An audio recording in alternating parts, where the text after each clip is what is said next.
अब बेटा इसके आगे के कुछ न्यूमेरिकल्स और देखते हैं। एक क्वेश्चन हमारे पास है, for driving a current of 3 ampere for 5 minutes.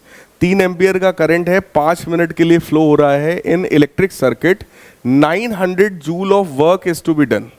900 joule का वर्क हमें करना पड़ रहा है इतना करंट फ्लो कराने के लिए। Find EMF of the source of the circuit. वो जो सर्किट है उसका ईएमएफ हमको बताना है। कैसे बता सकते हो भाई?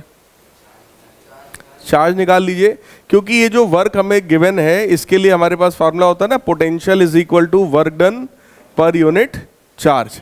तो हमको यही ईएमएफ निकालना है। EMF is equal to rate work upon charge होता है। तो वर्क की वैल्यू हम लोग को पता है 900 डिवाइडेड बाई चार्ज। चार्ज कितना होगा? अगर हमें करंट और टाइम पता है तो charge is equal to current multiplied by time. तो करंट है बेटा 3 एम्पियर और टाइम है 5 मिनट। 5 मिनट का मतलब हो गया 5 × 60 सेकेंड्स। इसको आप सॉल्व कर लीजिए। 3 से कैंसिल करेंगे ये आएगा 300 और 60 से कैंसिल करेंगे 5 आएगा और 5 से 5 कैंसिल हो जाएगा। तो ओवरऑल ईएमएफ कितना आ गया? 1 वोल्ट के बराबर। तो ये आपका सबसे पहला क्वेश्चन है आज का। Your answer is 1 volt. ये समझ में आ गया? सिंपल क्वेश्चन है। EMF is equal to W upon Q। किसी भी सर्किट में पॉजिटिव से निगेटिव तक चार्ज को भेजने के लिए जितना वर्क करना पड़ता है वही उसका ईएमएफ कहलाता है। ठीक, अगला क्वेश्चन देखिए, कुछ इसी तरह के कॉन्सेप्ट पर है।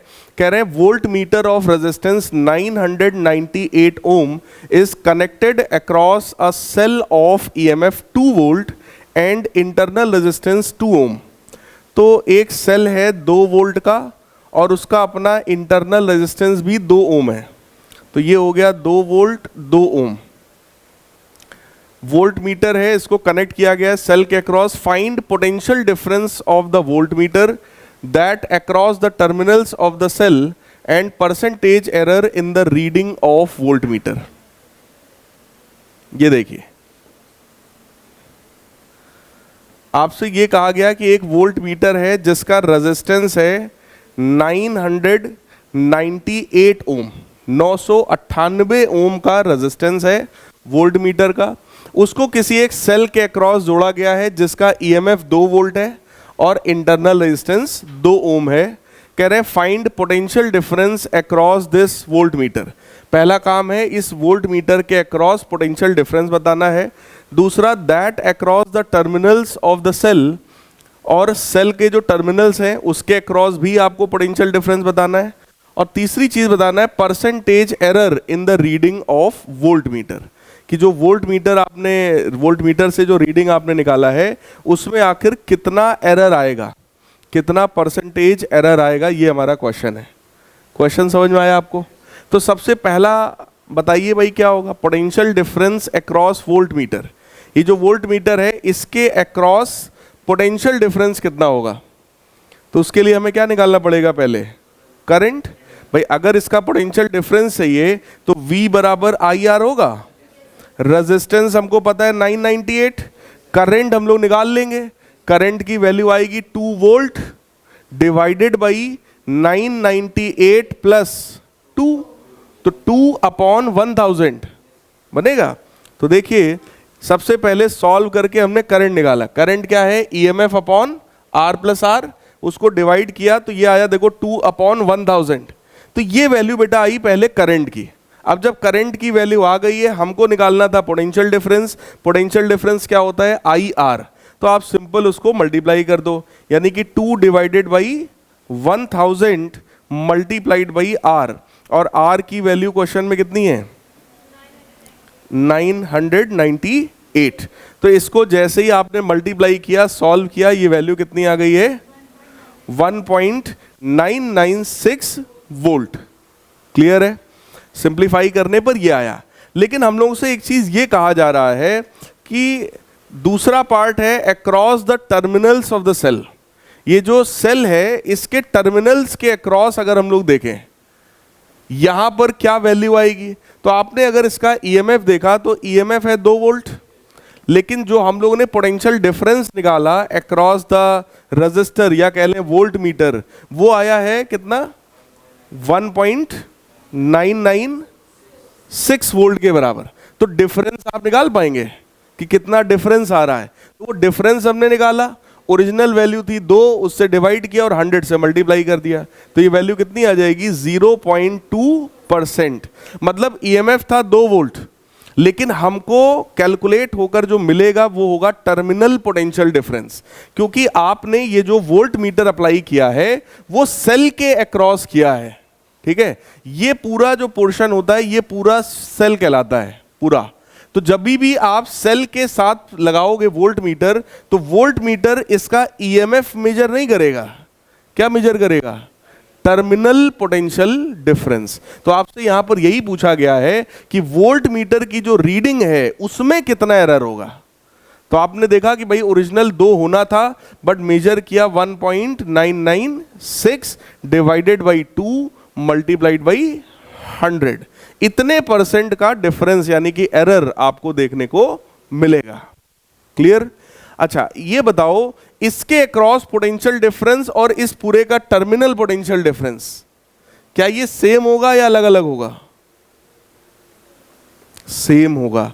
जो इसका टर्मिनल पोटेंशियल डिफरेंस होगा बोलो वही इसके अक्रॉस का पोटेंशियल डिफरेंस होगा, और वो पोटेंशियल डिफरेंस ही हम लोगों ने निकाला था, दैट वाज 1.996।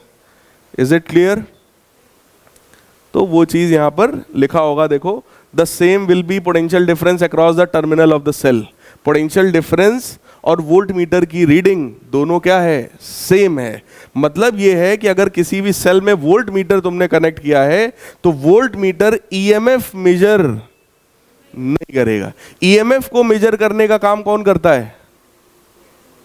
पोटेंशियोमीटर। कौन करता है? पोटेंशियोमीटर। वो भी आप लोग पढ़ चुके हैं डिटेल में।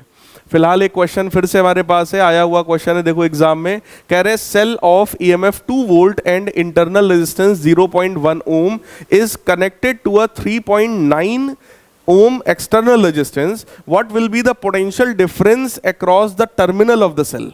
सेम टाइप का कुछ क्वेश्चन है भाई। कह रहे हैं कि एक ऐसा सेल है, ये उसका अपना इंटरनल रेजिस्टेंस है और उसको एक एक्सटर्नल रेजिस्टेंस के साथ हम लोगों ने कनेक्ट कर रखा है। तो ये हो गया 3.9 ओम एक्सटर्नल, ईएमएफ है 2 वोल्ट और इंटरनल रेजिस्टेंस है बेटा 0.1 ओम। आपसे कह रहे हैं potential difference across the terminal of the cell, मतलब इसके और इसके बीच में पोटेंशियल डिफरेंस कितना है। तो ये बताओ, अगर पोटेंशियल डिफरेंस निकालना है V, तो क्या वो V बराबर E माइनस आई आर होगा? ये सेल करंट दे रहा है या करंट ले रहा है? करंट दे रहा है, तो ये डिस्चार्ज हो रहा है ना। डिस्चार्जिंग की कंडीशन याद करो, यही बताया था। किसी भी सेल की 4 कंडीशंस हो सकती हैं, डिस्चार्जिंग, चार्जिंग, शॉर्ट सर्किटिंग या आइसोलेटेड कंडीशन जिसमें कोई करंट नहीं जाता। ठीक है, तो यहां पर फिलहाल क्या हो रहा है बेटा, इस सेल का डिस्चार्जिंग हो रहा है। तो आप केवल करंट निकाल के यहां रख दो। ईएमएफ की वैल्यू है 2 माइनस करंट की वैल्यू चेक कर लीजिए, 2/4 होगा, 2/4 multiplied by internal resistance which is 0.1। तो ये वैल्यू कितना आएगा, 2 माइनस 0.1/2, तो ये 0.05 होगा। तो ये सब्ट्रैक्ट करोगे कितना आएगा, ये 1.95 वोल्ट्स। क्या ये बात समझ में आई? तो इसको हम लोगों ने सॉल्व किया, वैल्यू कितना आया, 1.95। Is it clear? बताओ भाई, कोई डाउट हो पूछ लीजिए, इसमें आगे बढ़ा जाए। अगला क्वेश्चन देखिए, कह रहे हैं battery of EMF E and internal resistance R gives current of 0.5 ampere with an external resistor of 12 ohm and current of 0.25 ampere with external resistance of 25 ohm। कह रहे हैं एक बार देखो, एक सेल है जिसका ईएमएफ पता है, इंटरनल रेजिस्टेंस हमें पता है। कह रहे हैं जब इसको हमने 12 ओम के रेजिस्टर के साथ जोड़ा था तब ये करंट दे रहा है 0.5 एम्पियर का, और जब इसको 25 ओम के रेजिस्टर के साथ जोड़ा तब ये करंट दे रहा है 0.25 एम्पियर का। तो आपको इंटरनल रेजिस्टेंस और ईएमएफ बताना है, ये भी बोर्ड में आया हुआ क्वेश्चन है। कैसे करोगे बेटा? 2 इक्वेशन बनेगा। क्या बनेगा इक्वेशन बताओ? I, yes, I is equal to E upon, सोचना, R प्लस स्मॉल r बनेगा। बोलो यार, अकॉर्डिंग टू सिचुएशन पहले करंट की वैल्यू कितनी है 0.5 एम्पियर, ईएमएफ कितना है ई, कैपिटल आर कितना है 12 ओम, यानी 12 plus small R. Second situation में बोलो करंट कितना है 0.25, ईएमएफ वही है, और इस बार रेजिस्टेंस कितना एक्सटर्नल 25 प्लस स्मॉल आर। अब हमें लगता है इक्वेशंस को आप डिवाइड कर लो या फिर इसमें से ईएमएफ की वैल्यू निकाल के यहां रख दो। जैसे ही रखोगे केवल आर में इक्वेशन आएगी, सॉल्व कर लेना, आर आ जाएगा, और किसी भी एक में रख देना ईएमएफ आ जाएगा। तो इसको जैसे ही आपने सिंप्लीफाई किया चेक कर लो भाई, ई बराबर I times R plus small R, ये वाला फॉर्मूला देखो यूज हुआ है, ठीक। और हमने इसी को डायरेक्ट करंट लिख दिया था, आई बराबर E upon R plus R, तो वो भी सही है, ये भी सही है। कर लोगे भाई? इसको आप जैसे ही सिंप्लीफाई करेंगे your answer will become 6.5 volts. Clear? अगला देखो क्वेश्चन, कह रहे हैं a car has fresh storage battery of EMF 12 volt. एक कार है जिसकी बैटरी जो है वो 12 वोल्ट की है, and internal resistance is 5 into 10 to the power -2 ohm. If a starter motor draws a current of 90 ampere, what is terminal potential difference of the battery when the starter is on? देखो कोई भी car जो होती है उसमें एक battery लगी होती है, सबको पता है। कार स्टार्ट करने के लिए आपने चाबी लगाई, घुमाया, या बटन है आपने बटन दबाया, उस समय जो कार का स्टार्टर होता है मोटर, वो ज्यादा करंट लेता है फॉर स्टार्टिंग द कार, ठीक है। जैसे कई बार आपने देखा होगा सड़क पे कार को धक्का लगाते हुए लोग दिखाई पड़े होंगे। मेन उसका कई बार कारण होता है कि बैटरी उतर गई, मतलब आप गाड़ी चला रहे हैं, अच्छी खासी गाड़ी चल के आई और आप अचानक से कहीं पहुंचे और आपकी बैटरी एकदम से डिस्चार्ज हो गई गाड़ी की। वो काफी समय पुरानी बैटरी रही होगी, 2 साल 3 साल 4 साल पुरानी बैटरी रही होगी, एकदम से उतरती है गाड़ी की बैटरी हमेशा। मैं भी एक बार गया था यहाँ वी मार्ट में, अच्छी खासी गाड़ी चला के ले गए, यही हैरियर चला के ले गए, बढ़िया आराम से खड़ी किया, ऊपर गए, शॉपिंग किया, लौट के आए, जैसे आए अब गाड़ी बटन दबा रहे, स्टार्ट ही नहीं हो रहा। तो पता चला उसकी बैटरी उतर गई। बैटरी उतरने से होता क्या है, बैटरी उतरने का मतलब उसकी बैटरी एकदम डिस्चार्ज हो गई, अब गाड़ी स्टार्ट नहीं हो रही। लेकिन अगर आपने किसी से धक्का लगवाया और फर्स्ट गियर सेकंड गियर में डाल के गाड़ी स्टार्ट कर ली, आप लोगों को पता होगा, किया होगा आप लोगों ने ये काम, कभी भी धक्का दे करके गाड़ी स्टार्ट हो जाती है। तो क्यों स्टार्ट हो गई?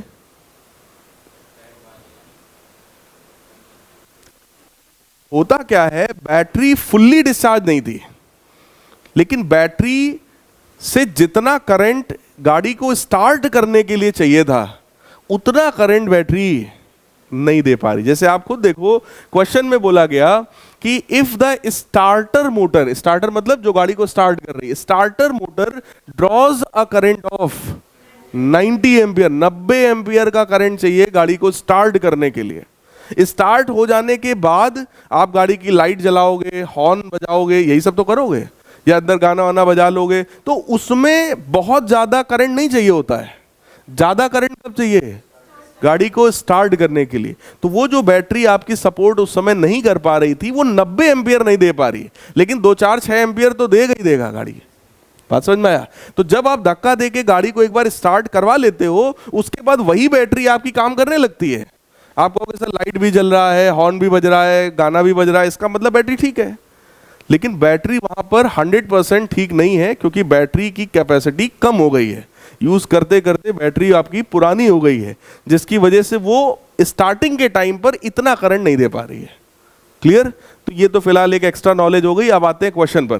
क्वेश्चन में कह रहे हैं कि एक कार है जिसमें फ्रेश स्टोरेज बैटरी लगी बेटा, जिसका ईएमएफ पता है और इंटरनल रेजिस्टेंस पता है, करंट हमको चाहिए 90 एम्पियर का, कह रहे हैं terminal voltage of the battery चाहिए। तो V बराबर E माइनस आई आर, सब कुछ तो पता ही है हमको यहां पर, तो हम लोग इसको अप्लाई करते हैं। We can apply V is equal to E minus I R. EMF battery का कितना है? 12 वोल्ट, करंट 90 एम्पियर, और इंटरनल रेजिस्टेंस कितना है? 5/100 है ना। 5 इंटू 10 की पावर -2, तो एक जीरो से एक जीरो कैंसिल होगा, ये बन जाएगा 12 माइनस 45/10 यानी कि 4.5, तो ये कितना आ जाएगा 7.5 वोल्ट्स, यानी कि terminal potential difference of the cell is 7.5 volt, 7.5 volt का सेल है, ठीक, टर्मिनल पोटेंशियल डिफरेंस। अब सेकेंड पार्ट में कह रहे हैं after long use internal resistance of the storage battery increases to, काफी समय यूज करने के बाद जब बैटरी आपकी पुरानी हो रही है, बैटरी के पुराने होने का मतलब उसका इंटरनल रेजिस्टेंस बढ़ रहा है, जो इंटरनल रेजिस्टेंस पहले 5 इंटू 10 की पावर -2 था वो अभी 500 ओम हो गया है, 10,000 गुना बढ़ गया है, जो 5/100 था वो 5 गुणे 100 हो गया है, बोलो यार, वो 500 ओम हो गया। कह रहे हैं what maximum current can be drawn from the battery, अब इस बैटरी से मैक्सिमम कितना करंट निकाल सकते हैं, तो बताओ भाई किसी भी बैटरी से मैक्सिमम कितना करंट ले सकते हैं हम? अगर आपको चेक करना है, एक बैटरी दे दें, कहते बेटा चेक करो मैक्सिमम कितना करंट दे सकता है, तो कैसे चेक करोगे? करंट मैक्सिमम होने का मतलब करंट को कौन कंट्रोल करता है? रेजिस्टेंस। अगर करंट मैक्सिमम करना है तो रेजिस्टेंस मिनिमम करना है, तो मिनिमम का मतलब ये होता है अगर एक्सटर्नल रेजिस्टेंस हटा दो मतलब बैटरी की शॉर्ट सर्किटिंग कर दो, बैटरी को शॉर्ट कर दो। बैटरी को अगर आप शॉर्ट करोगे तो वहां पर करंट की जो वैल्यू आएगी दैट विल बी मैक्सिमम, और मैक्सिमम करंट कितना होता है? EMF upon internal resistance. Capital R देखो बिल्कुल जीरो कर दिया हमने भाई, ज्यादा बड़ा रेजिस्टेंस कौन होता है? एक्सटर्नल वाला, वो हमने एकदम गायब कर दिया, ठीक। इंटरनल वाले का हम कुछ कर नहीं सकते, वो है तो है, उसको हम कुछ नहीं कर सकते क्योंकि वो तो बैटरी के अंदर की बात है, सही है ना। हम ज्यादा से ज्यादा क्या कर सकते हैं? कैपिटल आर को हटा देंगे, एक्सटर्नल कोई रेजिस्टेंस नहीं होगा भाई। अब आप ये जान सकते हो कि भाई मैक्सिमम करंट कितना आएगा, तो पता ये चला कि सर ईएमएफ था 12 वोल्ट और इंटरनल रेजिस्टेंस कितना हो चुका है? 500 ओम, तो ये मैक्सिमम करंट बेटा कितना दे पाएगा? 12/500, ठीक है। 12/500 को अगर हम लोग सॉल्व करें तो कितना बनेगा? ये कितना बनेगा भाई अगर इसको डिवाइड किया जाए? 2.4 इंटू 10 की पावर -2, पक्का है। फिलहाल देखो जितना भी हो, हम कह रहे डिवाइड करेंगे, 12/500 है, ये वैल्यू बोलो बहुत छोटी है। हमको करंट कितना चाहिए था स्टार्ट करने के लिए? 90 एम्पियर। क्या ये किसी भी हालत में 90 एम्पियर हो सकता है? ये 12/500 है, तो क्या ये गाड़ी स्टार्ट कर पाएगा? नहीं कर पाएगा। बात समझ में आई? फिलहाल हमको सेकंड पार्ट में यही पूछा था कि what maximum current can it draw from the battery, तो मैक्सिमम कितना करंट ले सकता है? 12/500, सॉल्व कर लेना, जो भी आए कर लेंगे। थर्ड पार्ट हमसे कह रहे हैं if the discharged battery is charged by an external EMF source is the terminal voltage of the battery during charging greater or less than EMF। अब आप बताओ बैटरी डिस्चार्ज हो चुकी है, ठीक, अब इसको क्या कराएंगे? चार्ज कराएंगे। जब आप चार्ज करा रहे होते हो उस समय टर्मिनल पोटेंशियल डिफरेंस बड़ा है या ईएमएफ बड़ा है? Terminal potential difference. ये मैंने आप लोग को लिखवाया भी है, बताया भी है कि ड्यूरिंग चार्जिंग बोलो V बराबर E प्लस IR होता है, तो ये बड़ा या ये? V will be greater then, ये बता चुके हैं भाई, ये लिखवाया है आपकी कॉपी पे हमने, तो देख लीजिएगा। यहां पर देखो सबसे पहले केस में 7.5 वोल्ट आया, सेकंड केस में मैक्सिमम निकालना था हमको करंट, तो वो सॉल्व होकर कितना आया बेटा? 24 मिली एम्पियर, या जो आप बोल रहे थे वो सही था, 2.4 इंटू 10 की पावर -2, ठीक। हाँ, एक जीरो हट जाएगा तो 24 मिली एम्पियर आ जाएगा। हमको चाहिए था 50 मिली एम्पियर ना, और ये दे रहा है 24, सॉरी हमको चाहिए था 90 एम्पियर और ये दे रहा है 24 मिली एम्पियर, तो किसी हालत में गाड़ी को स्टार्ट नहीं कर पाएगा। और अब यहां बता रहे हैं आखिरी केस में कि भाई V बराबर E प्लस IR होता है, इसलिए V must be greater than E, terminal potential difference will be greater than EMF. तो ये वही वाला आंसर हो गया। क्लियर है? नेक्स्ट क्वेश्चन देखिए, uniform wire of resistance 12 ohm, एक वायर है उसका रेजिस्टेंस है बेटा 12 ohm, is cut into 3 pieces in the ratio 1:2:3 and 3 pieces are connected to form a triangle. तो सबसे पहले मुझे ये बताओ, अगर 12 ओम का रेजिस्टर है उसको 3 पार्ट में काटा गया 1:2:3, तो क्या आप उन तीनों पार्ट के मुझे रेजिस्टेंसेस बता सकते हैं? क्या आएगा बताओ?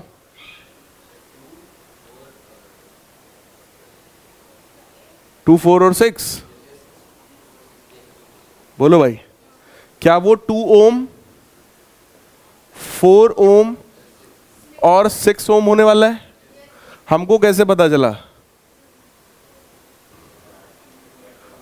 12 ओम को डिवाइड करना था 1:2:3 में। देखो तरीका क्या होता है, 1 पहला रेजिस्टेंस में बता रहा हूं, 1 डिवाइडेड बाई इन तीनों का सम 6 मल्टीप्लाइड बाई 12, तो कितना आया पहला। दूसरा अगर आपको निकालना है तो 2 divided by again 6 multiplied by 12, तो कितना आएगा 4 ओम। तीसरा 3 डिवाइडेड बाई 6 मल्टीप्लाइड बाई 12, तो कितना आएगा, तो 2 ओम, 4 ओम और 6 ओम। ये 3 रजिस्टर्स हो गए। हमसे कह रहे 3 pieces are connected to form a triangle, तीनों से ट्रायंगल बनाया गया, तो ठीक है। EMF, cell of EMF 8 volt and internal resistance 1 ohm, 8 volt और 1 ओम का सेल है, is connected across highest of the 3 resistors. Highest कौन है? 6 ओम। उसके अक्रॉस आपने ये सेल जोड़ दिया। कह रहे हैं calculate current through each part of the circuit. Simple है। आइए, पहले तो तीनों से क्या बनाना था, एक ट्रायंगल बनाना था। तो यहां कहीं पर बेटा 2 ओम हो गया, इसमें हो गया 4 ओम और इसमें हो गया 6 ओम। क्वेश्चन में कहा जा रहा है बड़े वाले रजिस्टर के साथ पैरेलल में क्या जोड़ा गया, एक सेल जोड़ा गया, लाइक दिस। कह रहे हैं cell of 8 volt and 1 ohm is connected across highest resistor. ठीक, calculate current through each part of the circuit. अब क्वेश्चन आसान है, कह रहे हैं करंट की वैल्यू बता दो सबसे। तो बेटा मान लो यहां से कितना करंट निकल रहा है भाई, let us assume I current निकल रहा है, और इधर से आई निकलेगा, कुछ यहां जाएगा कुछ यहां जाएगा। वैसे तो देखो साफ साफ हमें पता है कि ये 6 ओम है और ये भी 6 ओम है, बोलो बराबर बराबर करंट जाएगा, सही है। ये 6 और ये 6 किसमें है, पैरेलल में, कितना आया 3 ओम। ये 8 वोल्ट है, ये पूरा 3 है, और उसके साथ ये एक किसमें होगा, सीरीज में, तो 3 और 1 4, ये 8 वोल्ट है, तो करंट बोलो कितना आया, बोलो यार। सर्किट का नेट रेजिस्टेंस कितना था, 4 ओम, सही है। 8 वोल्ट की बैटरी है, तो करंट कितना होगा, 2 एम्पियर। 2 एम्पियर का करंट निकलेगा भाई साहब, 1 एम्पियर इधर जाएगा और 1 एम्पियर इधर जाएगा। कैसे पता, क्योंकि दोनों बराबर हैं, 6 ऊपर भी है 6 नीचे भी बराबर है, इसलिए बराबर बराबर जाएगा। ठीक, नहीं तो वो भी निकालना पड़ता दिमाग लगा के। तो अब हो गया क्वेश्चन, यही था कि इसमें कितना जा रहा है, इसमें कितना जा रहा है, तो आप बताओगे भाई सब में करंट कितना जाएगा, 1 एम्पियर। देख लीजिए, 1 ampere current will flow to all. Is it clear? पक्की बात है।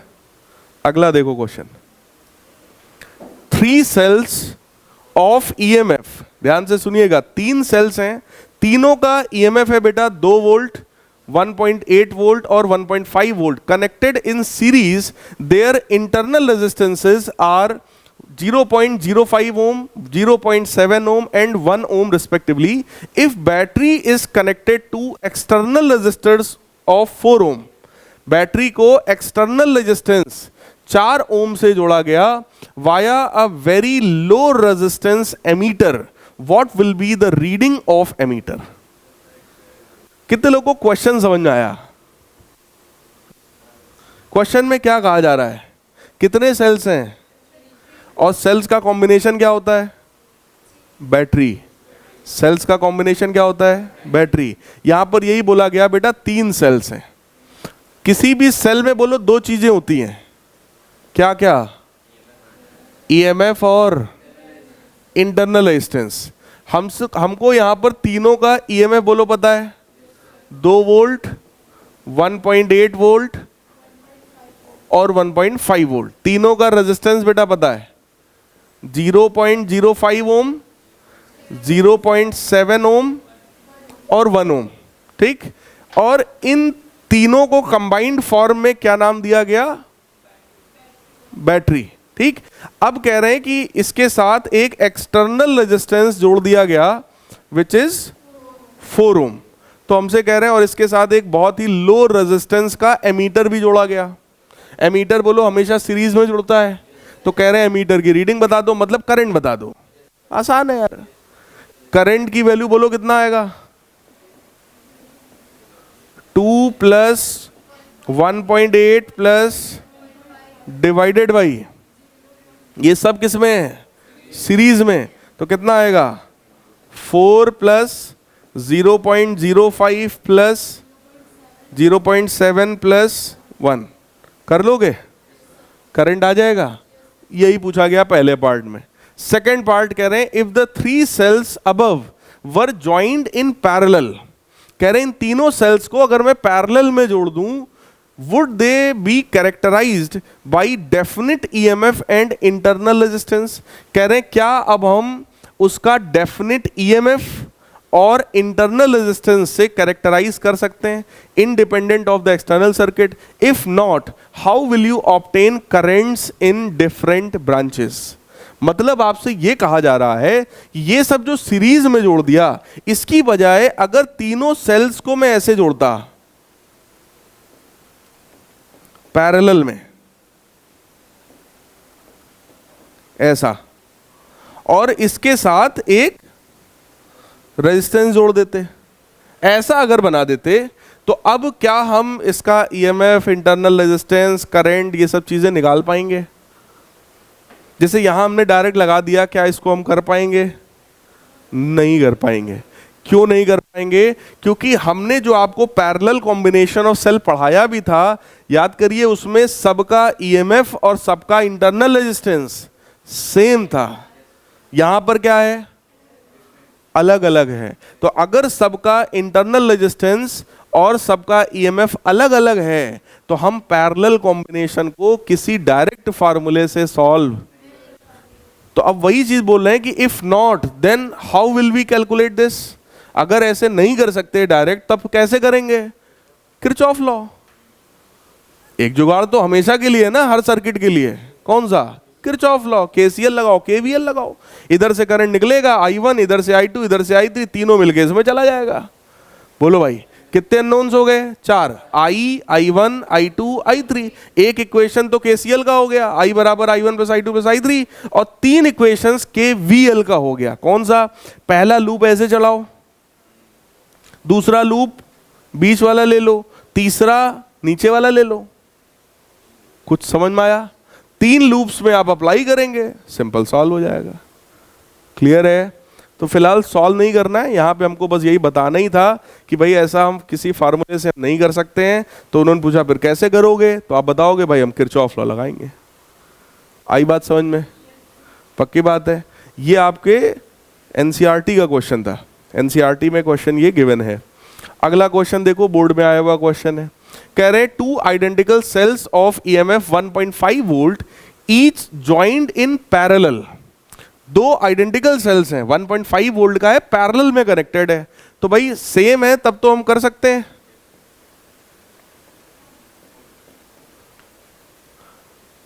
Provide supply to external circuit consisting of 2 resistors of 17 ohm each joined in parallel. मतलब ये दोनों मिल करके किसी ऐसे सर्किट को करंट प्रोवाइड कर रहा है, इधर से करंट निकलता है और किसी ऐसे सर्किट में जाता है जहां पर 17 ओम के 2 रेजिस्टर्स हैं, वो भी किसमें? पैरेलल में। देखो लिखा है provides supply to external circuit consisting of two resistances of 17 ohm each joined in parallel.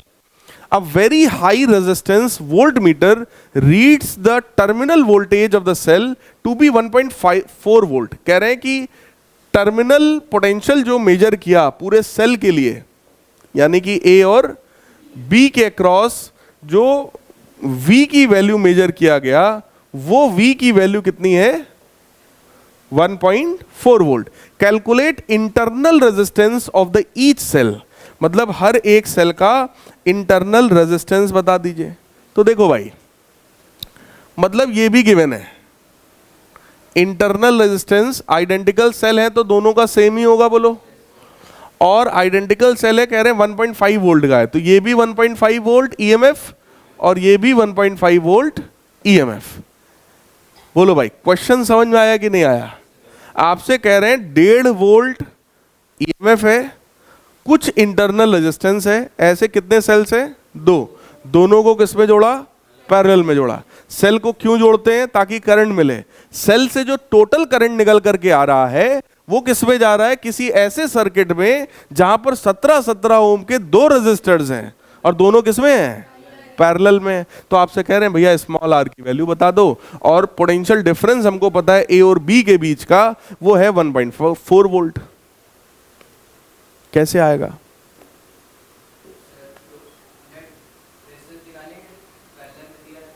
ठीक है.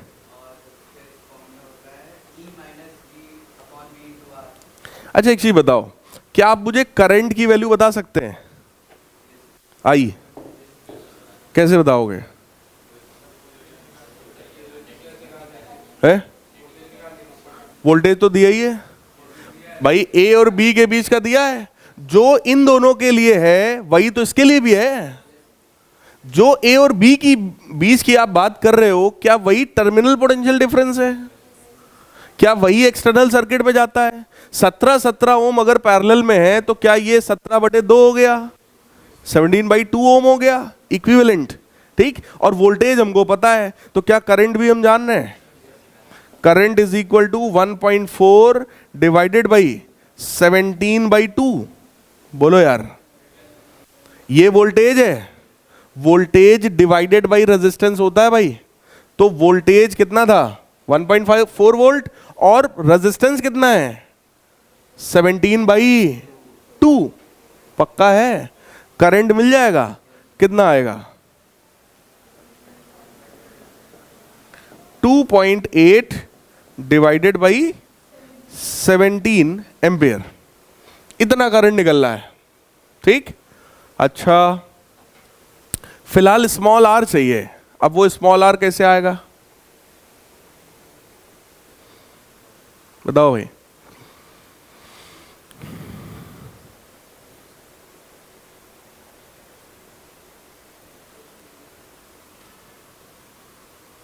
बोलो भाई.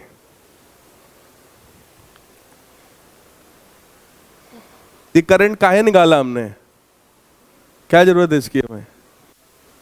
हाँ, इस करंट का कैसे यूज करोगे?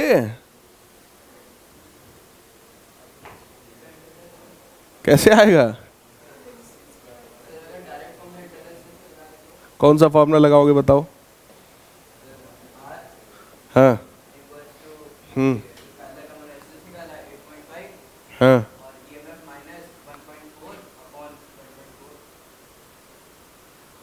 समझा नहीं मैं, कौन सा फॉर्मूला बोला आपने? हाँ. अच्छा, E/V-1 वाला जो पोटेंशियोमीटर में सिखाया था.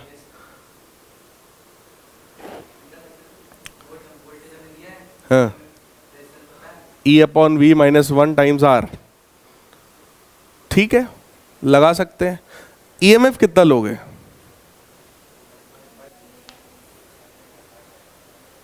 कितना लोगे?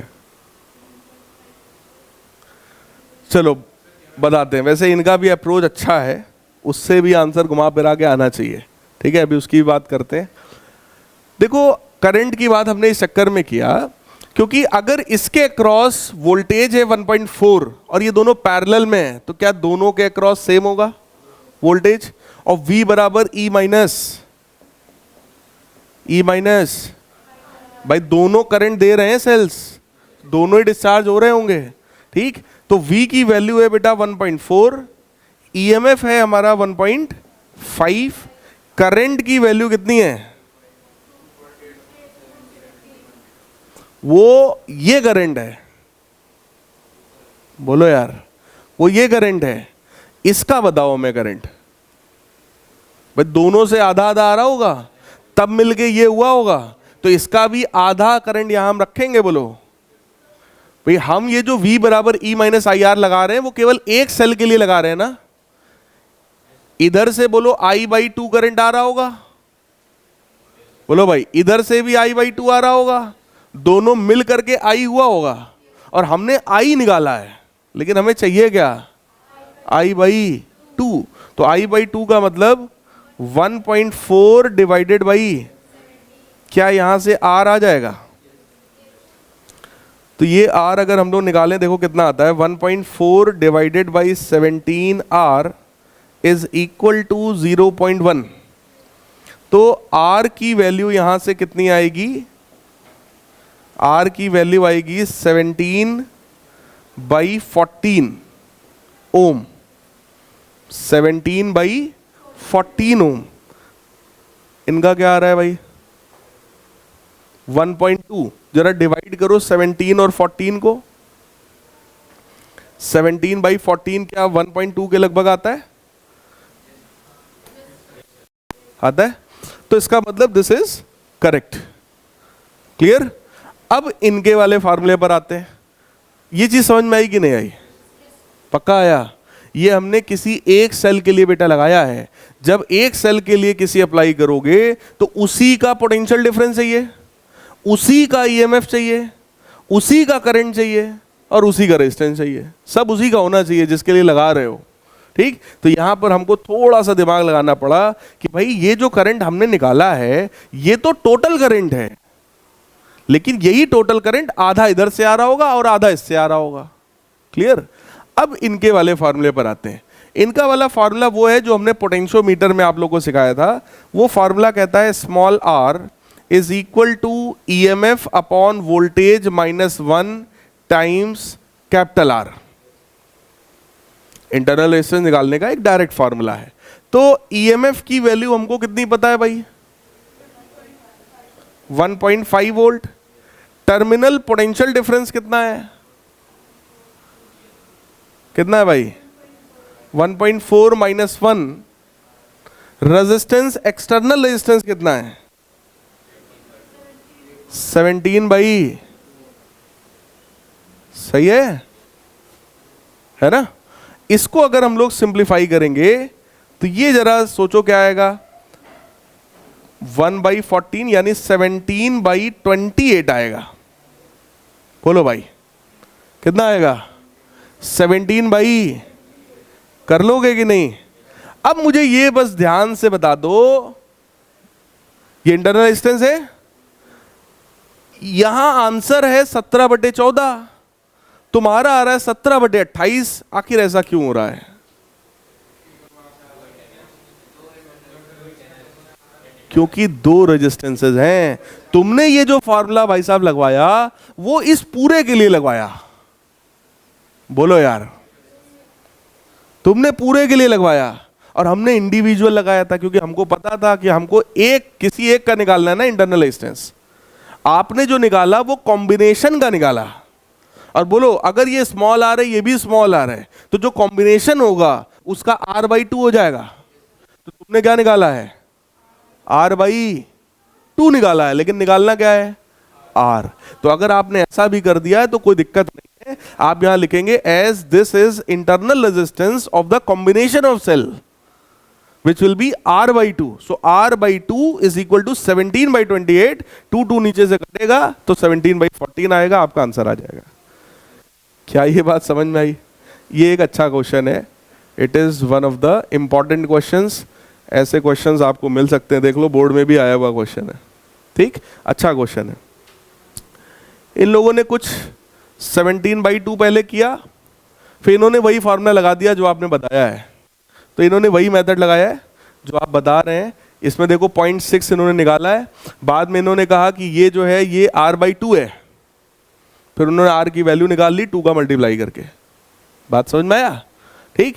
लेकिन जो मेथड हमने बताया था वो भी मेथड बढ़िया है, ये भी आप इजीली अप्लाई कर सकते हैं। क्लियर है? आगे बढ़े। ये क्वेश्चन एक बार खुद से भी लगाना, अच्छा क्वेश्चन था। अगला क्वेश्चन है क्वेश्चन नंबर 91। कह रहे हैं in the circuit diagram given in the figure cells E1 and E2 have EMF 4 volt and 8 volt. ठीक है, इंटरनल रेजिस्टेंस भी हमें पता है। Calculate current in each resistor. आसान है यार, आपसे कह रहे हैं हर एक रजिस्टर में जाने वाला करंट बताओ। तो एक चीज बताओ पहले हमें, ये 3 और ये 6 पैरेलल में, 3 और 6 का पैरेलल बोलो 18/9 यानी 2। सही है। वो 2 और ये 4.5, 6.5 यानी 6.5, और उसके साथ ये आधा और ये 1 सब सीरीज में है 1.5, तो 6.5 और 1.5 कितना हो गया? 8। पक्का है? 8 ओम सर्किट का बोलो इंटरनल मतलब नेट रेजिस्टेंस है। करंट हमको निकालना होगा फर्स्ट केस में। करंट की वैल्यू बोलो, net EMF upon net resistance. Net EMF बता दो।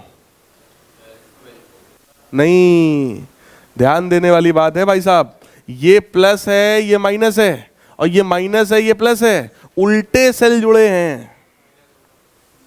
बोलो यार, अगर ये दोनों सेल्स एक ही डायरेक्शन में करंट देते तो हम ऐड कर देते, 12 लिख देते।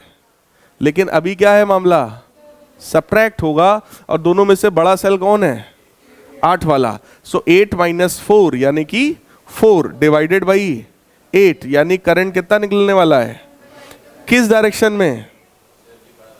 बड़े वाला। बड़ा वाला बोलो ऐसे देगा, तो ये करंट आने वाला है, और कितना आएगा? आधा एम्पियर। पक्की बात है, आधा एम्पियर करंट आएगा यहां तक, और यहां पे अब वो डिवाइड होने वाला है। ठीक है, ये 3 ओम है और ये 6 ओम है।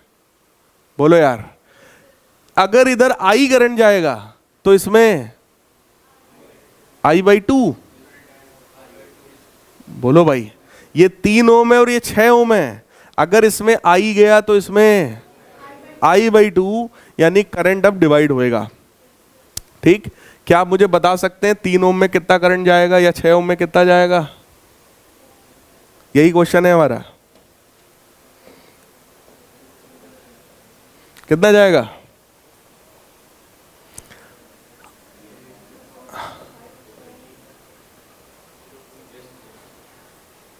हाँ, कितना आएगा? 0.5 एम्पियर तो टोटल है। 3 में और 6 में कितना जाएगा?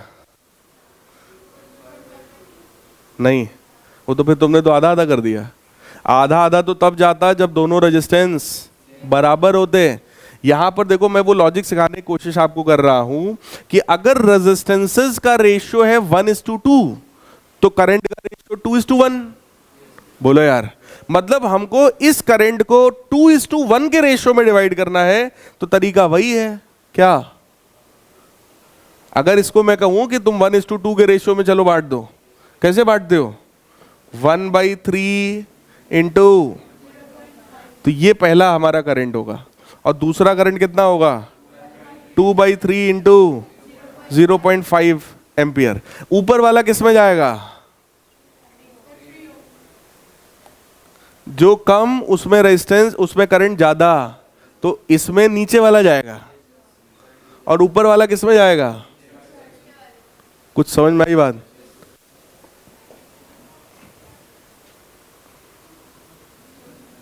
देखो यार, करंट कितना है? सही है, और इस करंट को हम डिवाइड करेंगे, है ना? तो 1/2 तो पहले ही था, इसके 2 पार्ट्स आप करेंगे, तो वो 2 पार्ट्स आए 1/3 और 1/6। हम लोग का कितना आया था?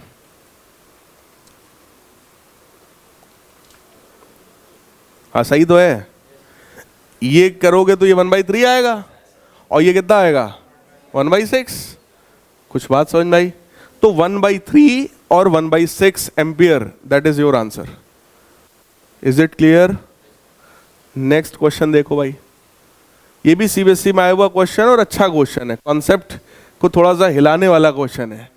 कह रहे हैं in two electric circuits shown in the figure determine readings of ideal ammeter and ideal voltmeter. कह रहे हैं ये जो एमीटर और वोल्टमीटर लगा है इनकी रीडिंग्स बता दो,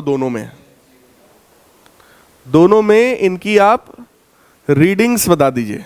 चलो पहले यहां पे हमें करंट बताओ, पहले वाले सर्किट में करंट बोलो। देखो अगर उन्होंने बोल दिया कि आइडियल एमीटर और आइडियल वोल्टमीटर है, इसका मतलब समझ रहे हो क्या है? क्या है इसका मतलब? ये है कि तुम इसके रेजिस्टेंस की टेंशन मत लो, वो कुछ भी सर्किट को डिस्टर्ब नहीं करेगा क्योंकि वो आइडियल है। ठीक, आइडियल ना होता तो सर्किट डिस्टर्ब कर देता। ठीक, मतलब तुमको इनडायरेक्टली बस ये पूछा कि करंट बता दो और इसके अक्रॉस का पोटेंशियल डिफरेंस बता दो, बस ये क्वेश्चन है हमारा। क्लियर? करंट बताओ। चलो ईएमएफ कितना है? अरे यार कैसी बात कर रहे हो, कितना करंट है पहले सर्किट में? ईएमएफ कितना है इसमें? अरे ये 6 दिख रहा है, ये तो कुछ है तो बोलो ना क्या है ये, कितना लिखें? 6 प्लस, बोलो यार। क्यों प्लस किया? क्योंकि ये भी करंट ऐसे देगा और ये भी करंट, दोनों सेम डायरेक्शन में करंट दे रहे हैं, दोनों सपोर्ट कर रहे हैं एक दूसरे का, डिवाइडेड बाई 2 तो कितना होगा ये? 15/2 यानी कि 7.5 7.5 एम्पियर। सही है। और इसके क्रॉस वोल्टेज बताओ बेटा, इसके क्रॉस क्या ये सेल का टर्मिनल पोटेंशियल डिफरेंस पूछ रहा है? बोलो यार। अगर यहां से यहां के बीच का वोल्टेज पूछ रहे हो मतलब क्या पूछ रहे हो? Terminal potential difference. So we have to calculate what? E minus E कितना है? करंट कितना है? और रेजिस्टेंस कितना है? तो क्या ये आंसर आएगा -1.5 वोल्ट? सही है। क्यों माइनस आ रहा है आंसर? क्योंकि तुमने प्लस से माइनस जोड़ा है, उल्टा कनेक्शन किया है, इसलिए वैल्यू कैसी आ रही है? कुछ बात समझ में आई? सही है। अब इसकी बात करो, इसमें बता दो जरा करंट कितना आएगा? कितना करंट आएगा?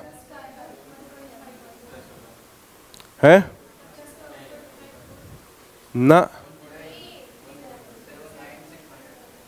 9 माइनस, बोलो यार। करंट का डायरेक्शन क्या दिखा रहे हैं? मतलब ये वाला करंट, ये वाला सेल क्या हो रहा है? डिस्चार्ज। और ऊपर वाला क्या हो रहा है? चार्ज। तो फिलहाल करंट बताओ, क्या ये 1.5 एम्पियर? और अगर ऊपर वाले का वोल्टेज पूछ रहे हैं, टर्मिनल पोटेंशियल डिफरेंस पूछ रहे हैं, तो क्या पूछ रहे हैं हमसे? V बराबर प्लस क्यों लगा? क्योंकि ये चार्ज हो रहा है, यहां पर ये डिस्चार्ज हो रहा था, लेकिन यहां पर ये इस वजह से प्लस लगा है। क्लियर है? ईएमएफ कितना है बेटा? हाँ, प्लस करंट कितना है? रेजिस्टेंस कितना है? 1। तो क्या ये वैल्यू 7.5 वोल्ट आ गई? बोलो यार। सही है।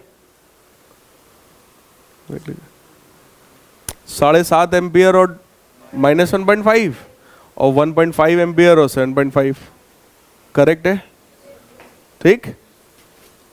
अगला क्वेश्चन, ये भी सीबीएसई सैंपल पेपर में आया हुआ है। कह रहे हैं 12 सेल्स हैं, there are 12 cells, each of EMF 1.5 volt and internal resistance of 0.5 ohm are arranged in m rows each containing n cells। मतलब हर एक रो में कितने सेल्स हैं? n। और ऐसे कितने रोज हैं? m। Calculate values of m and n for which this combination would send maximum current through an external circuit, external resistance of 1.5 ohm। Question में ये बोला गया 12 सेल्स हैं और ईएमएफ सबका है 1.5 वोल्ट और सबका इंटरनल रेजिस्टेंस है 0.5 ओम। 12 सेल्स हैं, एक लाइन में n सेल्स हैं और ऐसी m लाइंस हैं। तो बोलो पहली बात, तो पहली इक्वेशन तो यही हो गई कि mn कितना है?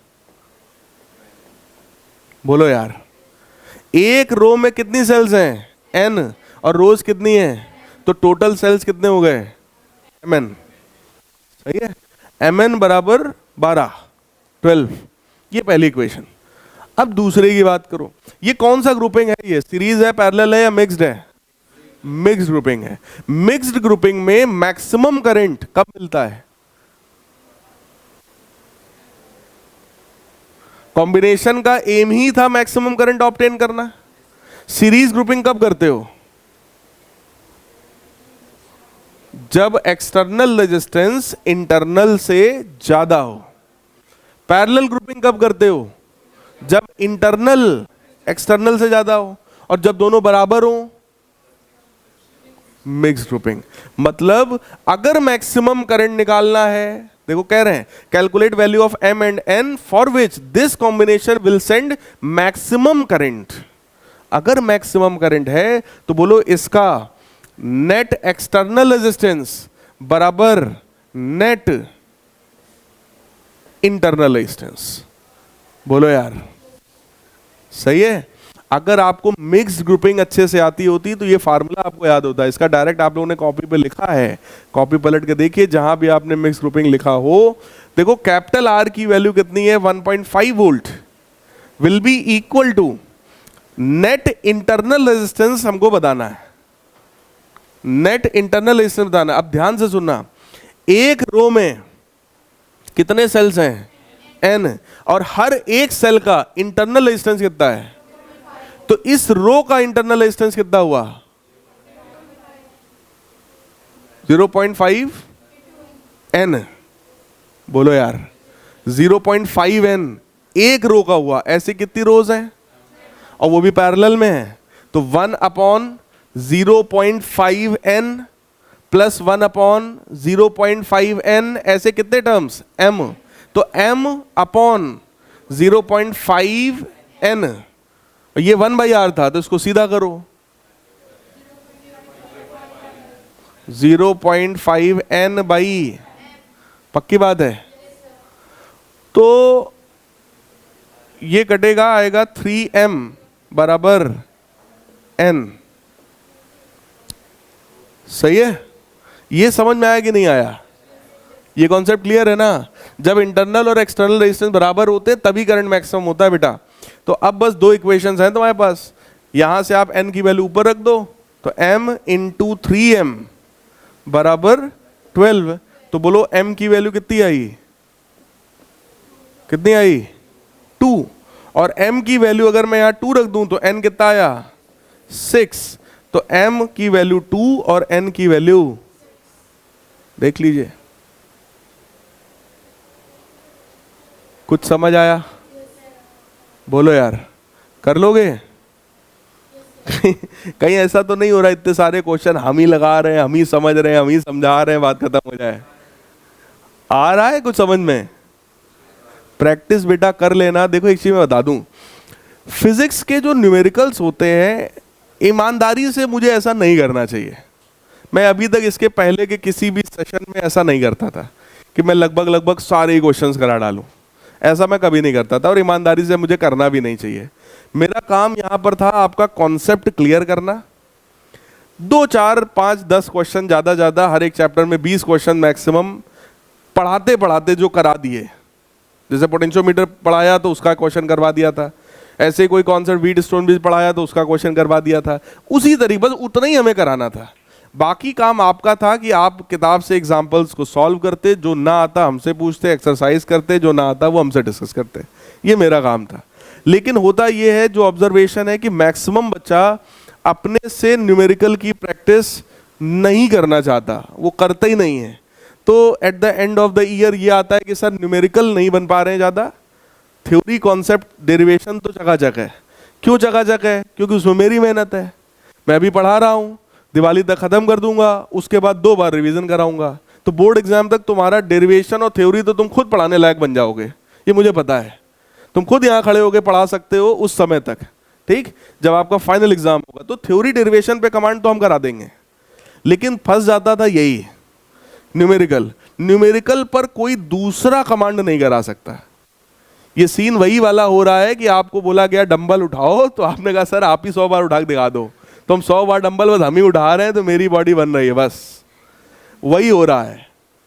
कायदे से क्लास में जैसे जब न्यूमेरिकल चल रहे हैं, अब जब मैं करा तो रहा ही हूं, ठीक, तो मैं आगे भी कराता रहूंगा, चलो, लेकिन आप लोग का काम ये होना चाहिए कि जब मैं चैप्टर के न्यूमेरिकल पर आ जाऊं तो उस समय तक आपको पूरा चैप्टर थ्योरेटिकली कम से कम आना चाहिए। आपको यहां पर ये पता होना चाहिए था कि अगर मैक्सिमम करंट है सर, ये मिक्स ग्रुपिंग है, तो वहां पर इंटरनल और एक्सटर्नल रेजिस्टेंस बराबर होते हैं। मतलब थ्योरी आपको पता होना चाहिए था। एक क्वेश्चन का जो अप्रोच होता है ना, वो अप्रोच आपका क्लियर होना चाहिए, और वो क्लियर तभी होगा जब थ्योरी डेरिवेशंस पर आपका कमांड होगा। बात समझ में आई? वरना ऐसे ही हम क्वेश्चंस चाहे 100 कराएं, 200 कराएं या 1000 करा दें, मेरा तो हो जाएगा, तुम्हारा भी कुछ तो बेटर हो गई। अब बैठ के देख रहे हो, सुन रहे हो, इतना सब कुछ तो आएगा ही, ऐसा तो हो नहीं सकता कुछ ना आवे। लेकिन ज्यादा फायदा तभी मिलता जब आप लगाते। तो अभी भी आप इसके एडवांटेज इससे निकाल सकते हो क्या, कि आप पहले थ्योरी डेरिवेशंस को एटलीस्ट पढ़ के आओ सारे, और जितने क्वेश्चंस मैं पढ़ाने के बाद आपको पीडीएफ भेज देता हूं, तो घर पहुंच के आप उन सारे क्वेश्चंस को एक बार खुद से देखो, क्या खुद से आप सोच पा रहे हो? हमसे आप पढ़ के गए, उसके बाद भी शाम को जब आपने सेम वही क्वेश्चन को देखा, तो क्या आप खुद से सॉल्व कर पा रहे हो? अगर कर पा रहे हो मतलब अप्रोच ठीक चल रहा है, सही चल रहा है। और अगर अभी भी नहीं कर पा रहे हो तो मतलब मामला कहीं ना कहीं डिस्टर्ब है, गड़बड़ है। तो वो क्रॉस चेक आप लोग करते रहो बेटा, एकदम मौज में मत रहना कि अब तो सर ही सब करा रहे हैं तो हम क्यों करें, टेंशन फ्री हो गए हम। ऐसा मत करना। मैं फिलहाल करा रहा हूं, लेकिन आप लोग करते रहो, थोड़ा थोड़ा करते रहो, ठीक है। अब देखो एक क्वेश्चन और है, वैसे कैपेसिटर दिख रहा है, बोलो इस क्वेश्चन में क्या करेंगे? अगर डीसी सर्किट है और कैपेसिटर है तो कैपेसिटर में करंट जाएगा ही नहीं। बाकी क्वेश्चन पढ़ लो। कह रहे हैं गिवन सर्किट में स्टेडी स्टेट में obtain expression for the potential drop and charge and energy stored in the capacitor. Capacitor के अक्रॉस पोटेंशियल ड्रॉप पूछ रहे हैं, उसका चार्ज पूछ रहे हैं, उसकी एनर्जी पूछ रहे हैं। आसान है भाई। देखो इसमें करंट जाना नहीं है, बीच वाला, तो बीच वाला समझ लो है ही नहीं, ठीक। इधर से करंट निकलेगा, इधर से करंट निकलेगा आई, ठीक, और वो करंट यहां से होता हुआ ऐसे होता हुआ ऐसे चला जाएगा और वापस आएगा। ये वाला करंट देगा और ये वाला करंट लेगा। आई की वैल्यू बताइए। 2V माइनस V, दोनों अपोज कर रहे हैं, बोलो पक्की बात है यार। ये इधर करंट देगा, ये भी इधर देगा, तो दोनों अपोज कर रहे हैं, इसलिए मैंने क्या किया, सबट्रैक्ट। बाकी रेजिस्टेंस बता दो पूरा, 3R भाई, 2R प्लस, तो 2R प्लस R, यानी करंट की वैल्यू बेटा कितनी आई? V बाई 3R, ये हमारा करंट है, ठीक। और हमसे ये कहा गया पहले पार्ट में कि पोटेंशियल ड्रॉप बता दो कैपेसिटर के अक्रॉस। तो कैपेसिटर के अक्रॉस अगर पोटेंशियल ड्रॉप चाहिए तो आप B और E पॉइंट के बीच का पोटेंशियल ड्रॉप निकाल लो। तो B और E के बीच का पोटेंशियल ड्रॉप बोलो कितना होगा? 2V में से ये कितना ले जाएगा? ये 2V माइनस IR। I कितना है? V बाई 3R, और इसका रेजिस्टेंस कितना है? 2R। तो R से R कटेगा, 2V बाई 3, तो ये बन जाएगा,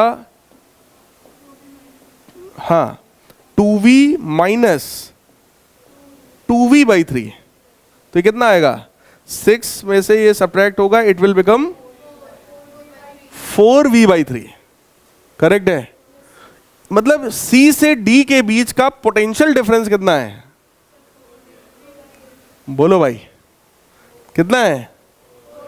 4V बाई 3। तो क्या वही पोटेंशियल डिफरेंस B और E के बीच का होगा? सही है।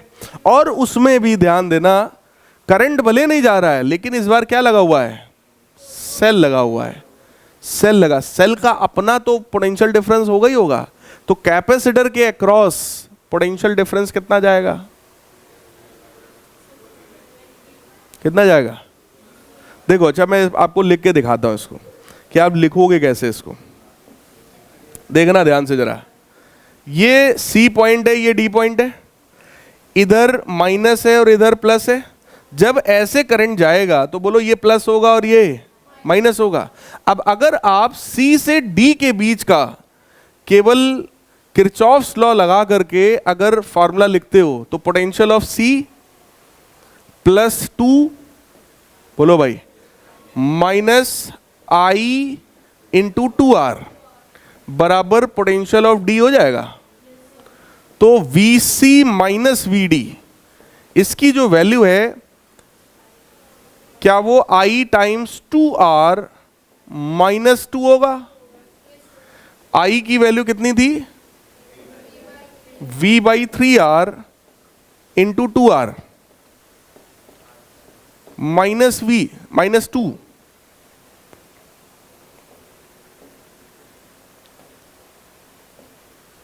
-2।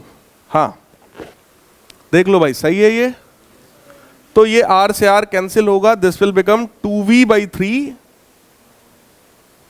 माइनस 2। ये चेक कर लो, ये V वाला टर्म कहां से आया मेरा? अच्छा करेक्ट है, ये मैंने V लिख दिया है या ये वोल्ट है? चलो V के टर्म्स में रहने देते हैं। देखो अगर वोल्ट होगा तो यूनिट है ना, और अगर ये 2V है, लिखा ही हुआ है 2V है, तो फिर हम V लेके चलेंगे। तो यहां पर भी ये जो 2 होगा, यहां पर भी तो हम लोग को फिर 2V लेना चाहिए। यहां पर बोलो भाई,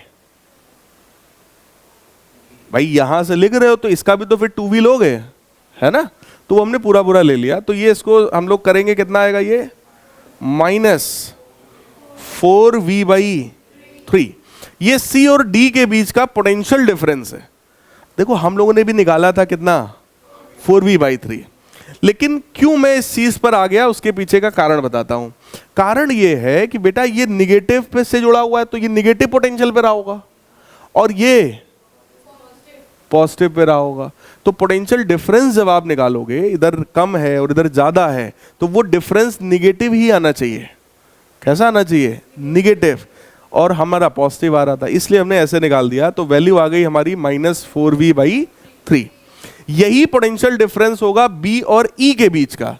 अब यही सेम काम जरा B और E के बीच में करो, B और E के बीच में बताओ भाई, potential of B plus V minus Q/C होता है बेटा। किसी भी कैपेसिटर में Q बराबर CV, तो V बराबर Q/C, Q/C equal to VE हो जाएगा। तो VB माइनस VE की जो वैल्यू आएगी, क्या वो Q/C माइनस V आएगा? सही है। और ये जो पोटेंशियल डिफरेंस है वो इसी के बराबर होगा, मतलब -4V/3 के बराबर आएगा। ठीक, that will be equal to Q/C minus V। तो फिलहाल हम लोग से यही पूछा था, एक तो पोटेंशियल ड्रॉप बता दो कैपेसिटर के अक्रॉस, और दूसरा चीज हमसे सेकंड पार्ट में पूछा चार्ज बता दो।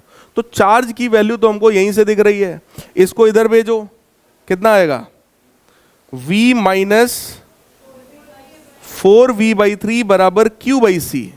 तो बोलो Q कितना आएगा? -V/3, और ये C भी इधर जाएगा, तो माइनस का CV/3। ये इसमें कितना आएगा? चार्ज। तो देखो चार्ज की वैल्यू कितनी निकल करके आई है? CV/3। कैपेसिटर में जब भी आप चार्ज निकालते हो तो कैपेसिटर के 2 प्लेट्स होते हैं, पॉजिटिव निगेटिव, और दोनों पे चार्ज कैसा होता है? Equal and opposite. तो आप प्लस निकालो माइनस निकालो, उससे कोई फर्क पड़ने वाला नहीं है। फिलहाल पोटेंशियल डिफरेंस कितना आएगा? अब एक चीज बताओ, अगर आपको चार्ज पता है CB/3, चार्ज पता है ना CB/3, चार्ज अगर हमें पता है तो हम क्या Q बराबर CB लगा सकते हैं कैपेसिटर के लिए? C से C कट जाएगा तो सिर्फ क्या बचेगा V/3, तो वही V/3 इसका क्या हो गया, पोटेंशियल डिफरेंस। और अगर एनर्जी कोई पूछ दे तो हाफ CB² कर लेंगे, या फिर हाफ Q²/C, तो कोई भी एक फार्मूला लगा लो, हाफ CB² लगा दो, तो हाफ C इंटू V की वैल्यू निकाल चुके हैं, V/3 का होल स्क्वायर कर देंगे तो CB²/18। Is it clear? ठीक है, तो अब हम लोग बेटा स्टार्ट करने वाले हैं पावर और एनर्जी के कॉन्सेप्ट पर बेस्ड जो न्यूमेरिकल्स हैं इस चैप्टर के। अगर किसी भी कंडक्टर में कुछ रेजिस्टेंस है, जो कि सभी कंडक्टर में कुछ ना कुछ होता ही है, अगर मान लो ये कोई रेजिस्टर है और इस रेजिस्टर में I करंट फ्लो हो रहा है, तो यहाँ पर आप सबने पढ़ रखा है कि हीट लॉस होता है, एनर्जी का लॉस होता है in the form of heat. उसका फॉर्मूला था I² R T। और अगर यहाँ पर पावर पूछा जाए तो पावर का मतलब होता है rate of consumption of energy, यानी कि energy consumed upon time taken, तो यही T का डिवाइड हो जाएगा, यानी कि पावर का मतलब होता है heat energy divided by time, so that will become I² R।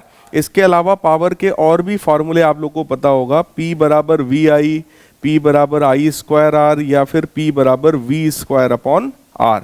इन तीनों ही फॉर्मूला में अगर T का मल्टीप्लाई कर दिया जाएगा तो we will get amount of heat, और अगर T हटा दिया जाएगा तो इट विल बिकम पावर।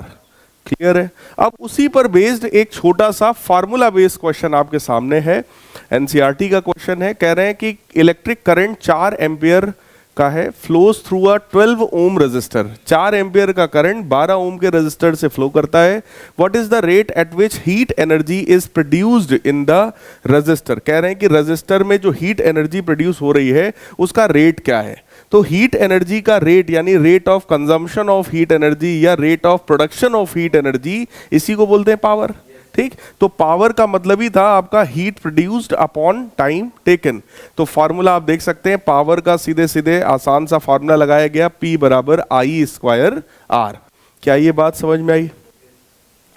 अब आते हैं अगले क्वेश्चन पर। नेक्स्ट क्वेश्चन है, heating element is marked 210 volt 630 watt. What is the current drawn by the element when connected to 210 volt DC means what is the resistance of the element? देखो question में हम लोग को यार क्या क्या गिवन है। क्वेश्चन में एक चीज हम लोग को गिवन है, वो है वोल्टेज। वोल्टेज कितना है? 210 वोल्ट। और अगली चीज बेटा हम लोग को गिवन है पावर। पावर की वैल्यू है 630 वॉट्स। 630 वॉट इसका पावर है और 210 वोल्ट का पोटेंशियल डिफरेंस है। और डीसी करंट है, यहां पर बोल दिया डीसी मींस, वैसे भी हम लोग डीसी ही पढ़ रहे हैं इस समय। ठीक, हमसे कहा जा रहा है व्हाट इज द रेजिस्टेंस। तो पावर, वोल्टेज और रेजिस्टेंस का ऐसा कोई फार्मूला सोचो जिसमें आता हो भाई। तो P बराबर V² अपॉन R। अगर ये फार्मूला हम लोग यूज करते हैं तो we will directly get the value of resistance. तो रेजिस्टेंस की वैल्यू आएगी बेटा V² अपॉन पावर, यानी कि 210 इंटू 210 डिवाइडेड बाई 630। इससे अगर हम लोग कैंसिल करें तो चेक करो 3 आएगा, और 3 को इससे हम लोग कैंसिल करेंगे तो 70 आएगा। तो आप लोग चेक कर सकते हैं रेजिस्टेंस की वैल्यू कितनी आ रही है, 70 ओम। एक तरीका ये है जो आपने डायरेक्ट फार्मूला लगाया। दूसरा तरीका यहां पर है जिसमें इन लोगों ने एक बार फार्मूला लगाया है P = VI, उसको लगाकर बेटा पहले करंट निकाला और फिर करंट को यूज कर लिया ओम्स लॉ में, तो आ गया R = V/I। लेकिन फाइनली आंसर हमारा सेम आएगा, दैट इज 70 ओम। और मैंने कहा था कि अगर हम P बराबर VI, P बराबर I² R या P बराबर V²/R की बात करते हैं तो ये तीनों ही फॉर्मूले ओम्स लॉ से ही आए हैं एक दूसरे में रख करके।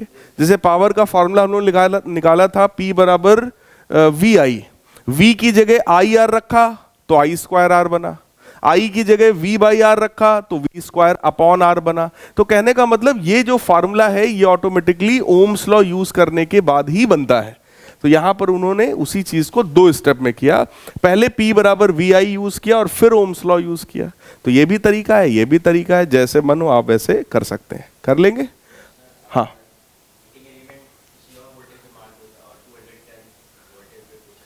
जी, तब हमारा क्वेश्चन कुछ अलग होता, क्योंकि वहाँ पर हम सबसे पहला काम करते कि जैसे इनका क्वेश्चन ये है कि सर अगर मान लो यहाँ पर बोला जाता 200 वोल्ट और 630 वाट है और बाद में हम उसको रन कर रहे होते 210 वोल्ट पर, तब क्या होता? तो आप पहले उसका रेजिस्टेंस निकालते यहाँ से। वो रेजिस्टेंस जब मिल जाता तो उस रेजिस्टेंस को आप यहां पर यूज करते, क्योंकि दोनों केसेस में आपने चेंज किसको किया? वोल्टेज को। वोल्टेज को चेंज करने से बोलो करंट चेंज हो जाएगा, लेकिन रेजिस्टेंस वही है क्योंकि डिवाइस वही है। तो पहले आप रेजिस्टेंस की वैल्यू निकाल लेते, फिर इस वोल्टेज को रेजिस्टेंस के साथ यूज करते और फिर वहां से आप करंट निकाल सकते थे, ठीक। और फिर आपको जो भी क्वेश्चन, क्योंकि फिर क्वेश्चन भी उसी हिसाब से पूछा जाता, जैसा डेटा होता उसके अकॉर्डिंग वो क्वेश्चन पूछते, तो आपसे पावर पूछ सकते थे या जो भी क्वेश्चन बनता। अगला है 102 क्वेश्चन है, इसमें कहा जा रहा है 10 volt storage battery of negligible internal resistance is connected across 50 ohm resistor. तो वोल्टेज पता है, रेजिस्टेंस पता है, made of alloy manganin, how much heat energy is produced in the resistor in 1 hour. 1 घंटे में कितना हीट प्रोड्यूस हो रहा है।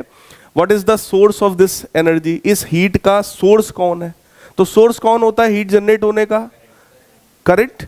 करंट है और क्योंकि रेजिस्टेंस है इसी की वजह से वहां पर हीट डेवलप होता है। और मैंने स्टार्टिंग में ही बताया था कि जब किसी कंडक्टर में आप इलेक्ट्रिक फील्ड अप्लाई करते हो, याद करो जब ड्रिफ्ट स्पीड पढ़ाया था इस चैप्टर के एकदम स्टार्टिंग में, जब बताया था कि आपने इलेक्ट्रिक फील्ड अप्लाई किया तो इलेक्ट्रॉन्स मूव करना शुरू हुए, बट ड्यू टू कोलिजन वो उतना फास्ट मूव नहीं कर पा रहे हैं, तो that collision is the main source of heat energy.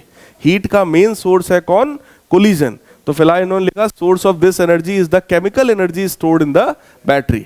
तो आप अपने अपने लैंग्वेज में अपने अपने हिसाब से आप लिख सकते हो कि करंट इसका सोर्स है या कोलिजन इसका सोर्स है या बैटरी इसका सोर्स है। बात समझ में आया? ठीक। फिलहाल क्वेश्चन था, तो क्वेश्चन तो बहुत ही आसान था, हीट पूछा गया था, हमको वोल्टेज गिवन है, रेजिस्टेंस गिवन है और टाइम गिवन है। तो बेटा हीट के फार्मूले देख लो, हमारे पास 3 फार्मूले होते हैं, VIT या फिर I स्क्वायर RT या फिर V square upon R into T। ये तीनों फॉर्मूले भी आपस में ओम्स लॉ लगा करके ही आया है, क्योंकि पावर में टाइम मल्टीप्लाई करो तो हीट आता है। क्लियर है? ठीक। तो बस इनमें से जो फॉर्मूला आपको सुटेबल लगे वो आप फॉर्मूला लगा दीजिए, या कोई एक फॉर्मूला लगाइए फिर ओम्स लॉ यूज करिए, जैसे पिछले क्वेश्चन में इन लोगों ने किया था। क्लियर है? तो फिलहाल हम लोग यार डायरेक्ट लगाएंगे। यहाँ पे देखो डायरेक्ट फॉर्मूला लगाया, V square upon R into T। Formula based question है, जैसे ही आपने सॉल्व किया आंसर आ गया 7200 जूल्स। 7200 जूल की एनर्जी यहाँ पर प्रोड्यूस हुई है। अगला क्वेश्चन फिर से कुछ इसी तरीके का, एनसीईआरटी में देखो लाइन से 3-4 क्वेश्चन दिए थे, वो सारे हमने उठा लिए हैं। यहाँ पर बोला जा रहा है electric motor operates on a 50 volt supply and draws a current of 12 ampere. तो एक तो वोल्टेज हमें पता है, करंट पता है। If motor yields a mechanical power of 150 what, what is the percentage efficiency of the motor. आपसे कह रहे हैं उस मोटर की इफिशियंसी कितनी है। देखो हमें गिवन क्या क्या है। पहली बात तो हमको वोल्टेज पता है 50 वोल्ट, हम लोग को बेटा करंट गिवन है दैट इज 12 एम्पियर, और हम लोग को पावर पता है दैट इज 150 वॉट। ठीक। अब सोचो पावर तो वैसे भी फॉर्मूला P बराबर VI होता है, बट जब हम P बराबर VI करते हैं तब वैल्यू चेक करो कितनी आएगी, 50 इंटू 12 कितना आएगा, 600 वाट पावर होनी चाहिए।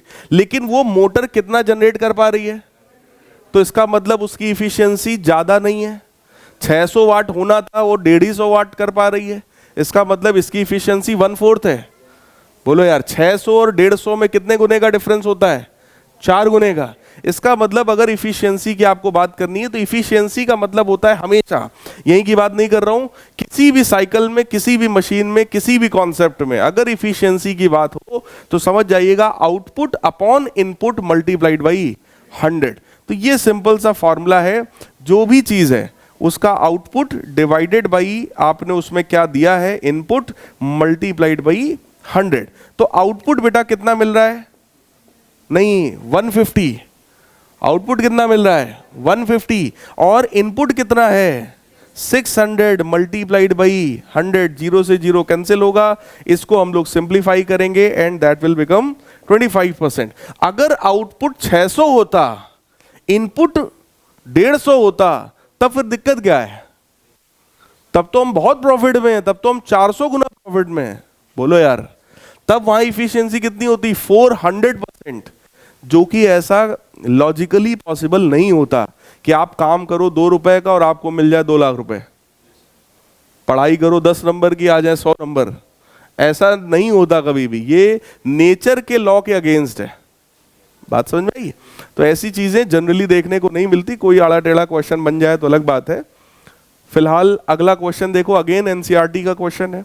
यहां पर कह रहे हैं कि एक इलेक्ट्रिक मोटर है operating eight 50 volt DC supply, draws a current of 12 ampere. 12 ampere का करंट है, 50 वोल्ट उसका सप्लाई है।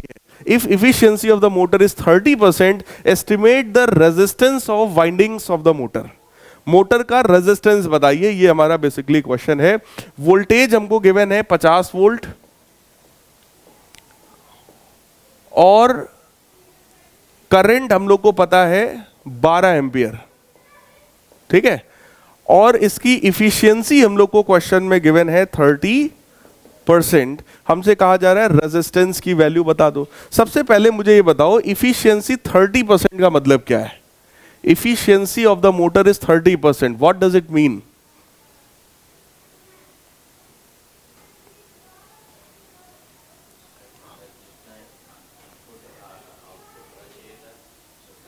उसका 30% वो दे पा रहा है। देखो, इफिशियंसी 30% का मतलब निकलना था 100 रुपए, निकला केवल 30 रुपए, ये इफिशियंसी है। ठीक, निकलना था 100 जूल, हमको मिला केवल 30 जूल, तो इफिशियंसी कितनी हो गई? 30%। 30% इफिशियंट होने का मतलब होता है 70% लॉस। 70% लॉस। तो बेटा लॉस कितना हो रहा है? 70%। किसका? टोटल पावर का। पावर कैसे निकालोगे? वोल्टेज पता है, करंट पता है, तो बोलो P बराबर VI। VI अगर हम लोग करेंगे तो 50 गुणे 12 यानी 600 वाट पावर था, लेकिन उसका 70% वेस्ट। तो 70% हमने उसका निकाला, कितना आया? 420 वाट। ये वो है जो वेस्ट हो गया। और वेस्टेज बोलो किसकी वजह से होता है? रेजिस्टेंस की वजह से। रेजिस्टेंस में हीट की वजह से ही वहां पर वेस्टेज होता है। इसलिए ये जो 420 वाट है जो कि वेस्ट है, तो वो वेस्ट हुआ रेजिस्टेंस में, जिसका फॉर्मूला क्या होता है? I²R। कुछ बात समझ में आई? सबसे पहला काम हमने ये देखा कि भाई टोटल पावर कितना है। पता चला टोटल पावर है 600 वाट। इफिशियंसी कितनी है? 30%। मतलब वेस्टेज कितना है? 70%। तो आपने 600 का निकाला 70%। 600 का 70% आता है बेटा 420 वाट। 420 वाट जो वेस्ट हो रहा है वो किस में वेस्ट हो रहा है? रेजिस्टेंस में। तो आपने कहा सर P बराबर I²R। तो जैसे ही आपने I²R लगाया, you will get the value of resistance. So resistance will become 420 divided by current square. तो करंट की वैल्यू कितनी है? 12। 12 का स्क्वायर बेटा कितना होता है? 144। तो फिलहाल इसी को डिवाइड इन लोगों ने किया और वैल्यू लगभग 3 यानी कि 2.9 ओम के बराबर हमारा आंसर आया। क्या ये बात समझ में आई? सिंपल क्वेश्चन है, ठीक। ये भी एनसीईआरटी का है, आसान है। इफिशियंसी को समझाने के लिए ही बस ये क्वेश्चन रखा गया है। क्लियर? अगला क्वेश्चन देखो क्या है, ये भी एनसीईआरटी का एक अच्छा क्वेश्चन है। It is an important question. इसके पहले वाला क्वेश्चन भी बेटा बोर्ड में पूछा जा सकता है, या जेईई मेन नीट जैसे एग्जाम में भी ऐसे क्वेश्चंस आ जाया करते हैं। ये भी अच्छा क्वेश्चन है। देखो कह रहे हैं nichrome heating element across 230 volt supply consumes 1.5 kilowatt of power and heats up to a temperature of 750 degree Celsius.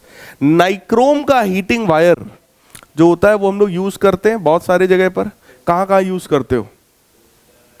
Toaster में, इलेक्ट्रिक आयरन में और हीटर्स में। वो जो स्प्रिंग जैसा लगा होता है वो वायर, इसी तरीके का कुछ वायर होता है नाइक्रोम का, टंगस्टन का। ठीक, टंगस्टन तो काफ़ी महंगा आता है, बल्ब्स में यूज़ होता है, तो जनरली नाइक्रोम वगैरह को यूज़ कर, नाइक्रोम, मैग्नीन, इस तरीके के अलॉयज होते हैं जिसको यूज़ करके आप वो बनाते हो।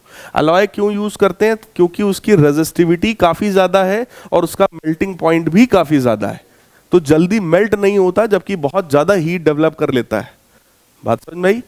तो ये इस वजह से यूज करते हैं। फिलहाल हमसे कह रहे हैं नाइक्रोम का वायर है, 230 वोल्ट हमने सप्लाई दिया, पावर हमने दिया 1500 वाट का और 750 डिग्री सेल्सियस का टेम्परेचर उसने जनरेट किया। फिर कह रहे हैं tungsten bulb across the same supply operates at a much higher temperature of 1600 degree Celsius in order to be able to emit light. Light emit करने के लिए जो टंगस्टन का बल्ब होता है उसमें 1600 डिग्री सेल्सियस तक का टेम्परेचर जनरेट कराना पड़ता है। Does it mean that tungsten bulb necessarily consumes greater power?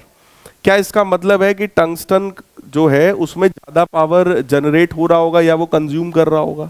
बताओ भाई।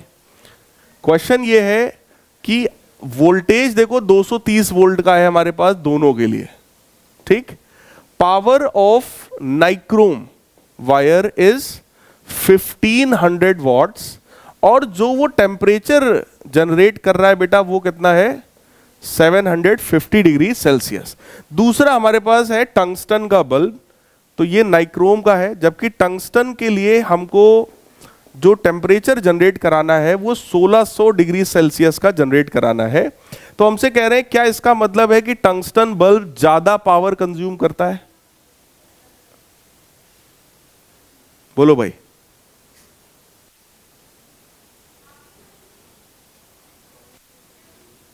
क्या पावर का लेना देना टेम्परेचर से है?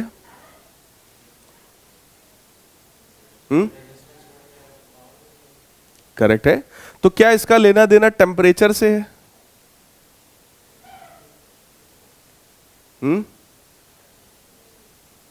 पावर के फार्मूले में क्या आपको कहीं टेम्परेचर देखने को मिलता है? नहीं मिलता। अब देखो इसका एक्सप्लेनेशन क्या हम लोगों ने दिया है यहां पर। एक्सप्लेनेशन ये, no the steady temperature acquired by the resistance depends not on the power consumed but also its characteristics such that surface area, emissivity etc which determines its power loss due to radiation। वहां पर सारा खेल केवल और केवल उसके not only on the power, केवल power पर नहीं है, इसके अलावा भी और फैक्टर्स हैं जिस पर डिपेंड करता है। वैसे मैं आपको एक एक्सप्लेनेशन और दे रहा हूं यूजिंग फॉर्मूला। अगर हम लोग पावर की बात करते हैं बेटा तो P बराबर वी आई है, P बराबर आई स्क्वायर आर है, P बराबर वी स्क्वायर अपॉन आर है। इन तीनों ही फॉर्मूले में चेक कर लीजिए टेम्परेचर नहीं आता। हीट लॉस का भी जो फॉर्मूला है उसमें भी हम टाइम की बात करते हैं, आई स्क्वायर आर टी की बात करते हैं, लेकिन टेम्परेचर की बात नहीं करते। तो टेम्परेचर से यहां हम नहीं डिसाइड कर सकते कि उसका 1600 है तो उसमें ज्यादा पावर रहा होगा, ऐसा नहीं है। 1600 डिग्री सेल्सियस अगर टेम्परेचर उसको है तो हो सकता है उसको ज्यादा देर तक चला करके 1600 जनरेट किया हो। बोलो भाई। अगर ये 750 डिग्री सेल्सियस का टेम्परेचर जनरेट कर सकता है तो 2-4 घंटे और यूज करोगे तो ये भी वहां तक पहुंचेगा। कहने का मतलब वहां पे टाइम का फैक्टर हो सकता है, दूसरा फैक्टर वहां पर रेजिस्टेंस का हो सकता है, क्योंकि एक बात आप कर रहे हैं नाइक्रोम की और दूसरी बात आप कर रहे हैं टंगस्टन की। दोनों का बोलो मटेरियल अलग है, दोनों की रेजिस्टिविटी अलग है, दोनों का रेजिस्टेंस अलग है, रेजिस्टेंस सेम नहीं है। आपने 230 वोल्ट सेम कर दिया, पावर सप्लाई आपने सेम दे दिया, लेकिन रेजिस्टेंस तो अलग अलग है। रेजिस्टेंस अलग होगा तो बोलो करंट अलग अलग होगा, तो रेजिस्टेंस भी अलग है, करंट भी अलग है। These are the factors which are responsible. Clear है? बात समझ में आई? केवल टेम्परेचर देखकर हम ये नहीं कह सकते कि कौन ज्यादा पावर कंज्यूम कर रहा है। फिलहाल which of the two has greater resistance, 1 kilowatt heater और 100 what tungsten bulb both marked for 230 volt. मतलब अगर दोनों 230 वोल्ट के लिए डिजाइंड है, 230 वोल्ट पे हमें यूज करना है, तो आप बताओ रेजिस्टेंस 1 किलोवाट हीटर का ज्यादा होगा या 100 वाट के बल्ब का ज्यादा होगा? अब इसको भी हम ऐसे हम थ्योरी में नहीं बता पाएंगे, इसको भी हम क्या करेंगे, फार्मूला से निकालेंगे। देखो फिजिक्स में मैं आपको एक चीज बताऊं, जनरली थ्योरी में जो लगता है वो होता नहीं है, और जो होता है वो आपको लगेगा नहीं। बात समझ में आई? तो वहां पर आप फॉर्मूले पर जाइएगा, फॉर्मूला जो चीज बोलेगा बस वही आप टिक करेंगे, ठीक है? तो आपको यहां पर आना चाहिए P बराबर V, क्योंकि हमको रेजिस्टेंस की बात कर रहे हैं ना, तो P बराबर V स्क्वायर अपॉन आर, तो रेजिस्टेंस की वैल्यू बेटा कितनी आई, V square upon power. Voltage कितना है दोनों के लिए, 230 वोल्ट, तो 230 का स्क्वायर डिवाइडेड बाई पावर इसका कितना है, 1000। क्लियर, तो ये इसका रेजिस्टेंस है। जबकि दूसरे के लिए चेक करो, 230 का whole square divided by power कितना है, 100। तो अब आप ही बता दो दोनों में भाई, क्योंकि रेजिस्टेंस जो है वो इनवर्सली प्रोपोर्शनल टू क्या है, पावर। जिसका पावर ज्यादा उसका रेजिस्टेंस कम। तो पावर किसका ज्यादा है, हीटर का, तो इसका रेजिस्टेंस कम है, जबकि 100 वाट के बल्ब का रेजिस्टेंस ज्यादा है। क्या ये बात सही है? वही काम यहां पे इन लोगों ने बताया होगा। 100 what bulb has greater resistance. तो इन्होंने यहां फिलहाल रेजिस्टेंस निकाल के भी दिखा दिया कि 230 का स्क्वायर अपॉन 1000, 230 का स्क्वायर अपॉन 100। सॉल्व कर लिया तो 10 गुने का डिफरेंस हमको दिखाई पड़ रहा है। क्लियर है? इमिसिविटी अभी आपने तो वैसे 11th में भी पढ़ा होगा, नहीं पढ़ा? इमिसिविटी की बात करते हैं अभी आगे हम लोग। इमिसिविटी जो होता है इसका मतलब होता है कोई भी जो हॉट बॉडी होती है, जनरली ब्लैक बॉडी के लिए ये सब टर्म्स डिफाइन किए जाते हैं। 11th क्लास में एक चैप्टर है वहां पर कंडक्शन, कन्वेक्शन और रेडिएशन पढ़ाया जाता है। शायद पिछले साल सिलेबस से हटा दिया गया हो आप लोगों के। रेडिएशन में ये टॉपिक आता है, किरचॉफ्स लॉ वहां भी होता है रेडिएशन का, वहां पर भी इमिसिविटी, एब्जॉर्बिविटी, ये सब चीजें पढ़ाई जाती हैं। इमिसिविटी का कहीं ना कहीं मतलब ये है कि वो कितनी एनर्जी रिलीज कर रहा है। कोई भी हॉट बॉडी कितनी एनर्जी रिलीज कर रहा है उसको हम रिप्रेजेंट करते हैं इमिसिविटी से। बात समझ में आया? Total energy released by a hot body is represented by it's emissivity. Emissivity एक में से निकाला जाता है। जैसे एक होता है परसेंट और एक होता है प्रोबेबिलिटी। अगर प्रोबेबिलिटी 1/2 है तो परसेंट होता है 50, प्रोबेबिलिटी 1/4 तो 25%। बिल्कुल वैसी ही चीज है इमिसिविटी। इमिसिविटी एक में से निकाला जाता है तो उसकी वैल्यू हमेशा लेस देन 1 होता है। ठीक है, अभी फिलहाल इतना जान लीजिए कि एनर्जी रेडिएशन वाले चैप्टर में, और वैसे भी इन लोगों ने देखो वर्ड यूज कर दिया ड्यू टू रेडिएशन। तो रेडिएशन वाले टॉपिक में अगर आपका मन है तो आप पलट के अपनी बुक में देख सकते हैं 11th में, वहां पर आपको ये सब छोटे छोटे टर्म्स मिल जाएंगे, इमिसिविटी, एब्जॉर्बिविटी, किरचॉफ्स लॉ, ये सब चीजें। ठीक, अगला हमारे पास एग्जांपल है, कह रहे हैं the electric power station 100 megawatt, मतलब ये जो पावर स्टेशन है ये 100 मेगावाट की इलेक्ट्रिसिटी जनरेट करेगा to a distant load through long and thin cables. बड़े और पतले केबल्स हैं जिसमें वो इतना एनर्जी को वो फ्लो करवाएगा। Which of the two modes of the transmission would result in laser power wastage. कह रहे हैं कि पावर वेस्ट अगर हमें कम करना है तो हम 20,000 वोल्ट पर फ्लो करवाएं या 200 वोल्ट पर फ्लो करवाएं, ये क्वेश्चन है। हमारे पास एक पावर स्टेशन है। पावर स्टेशन मतलब एक बड़ा ट्रांसफार्मर कहीं लगा होगा जहां पर आप पूरे मोहल्ले के लिए करंट जनरेट करवा रहे हैं। ठीक, मोटे तौर पे समझ लीजिए क्योंकि अभी आपने ट्रांसफार्मर पढ़ा नहीं है। ठीक है, वहां समझ लो ढेर सारा आपने वहां पर एनर्जी जनरेट कराया और वो एनर्जी कितनी है, 100 मेगावाट। मेगा मतलब 10⁶। तो 100 इंटू 10⁶ वॉट्स, इतनी सारा पावर आपने जनरेट कराया, घर घर में पहुंचाना है तो वायर्स के थ्रू पहुंचाते हैं। ठीक, वो वायर पतला वायर बता रहे हैं और लंबा वायर है उसको यूज किया जा रहा है। तो 20,000 वोल्ट का वोल्टेज लेकर के फ्लो करवा दें या 200 वोल्ट का लेकर फ्लो करवा दें, किसमें पावर लॉस कम होगा? बताओ भाई।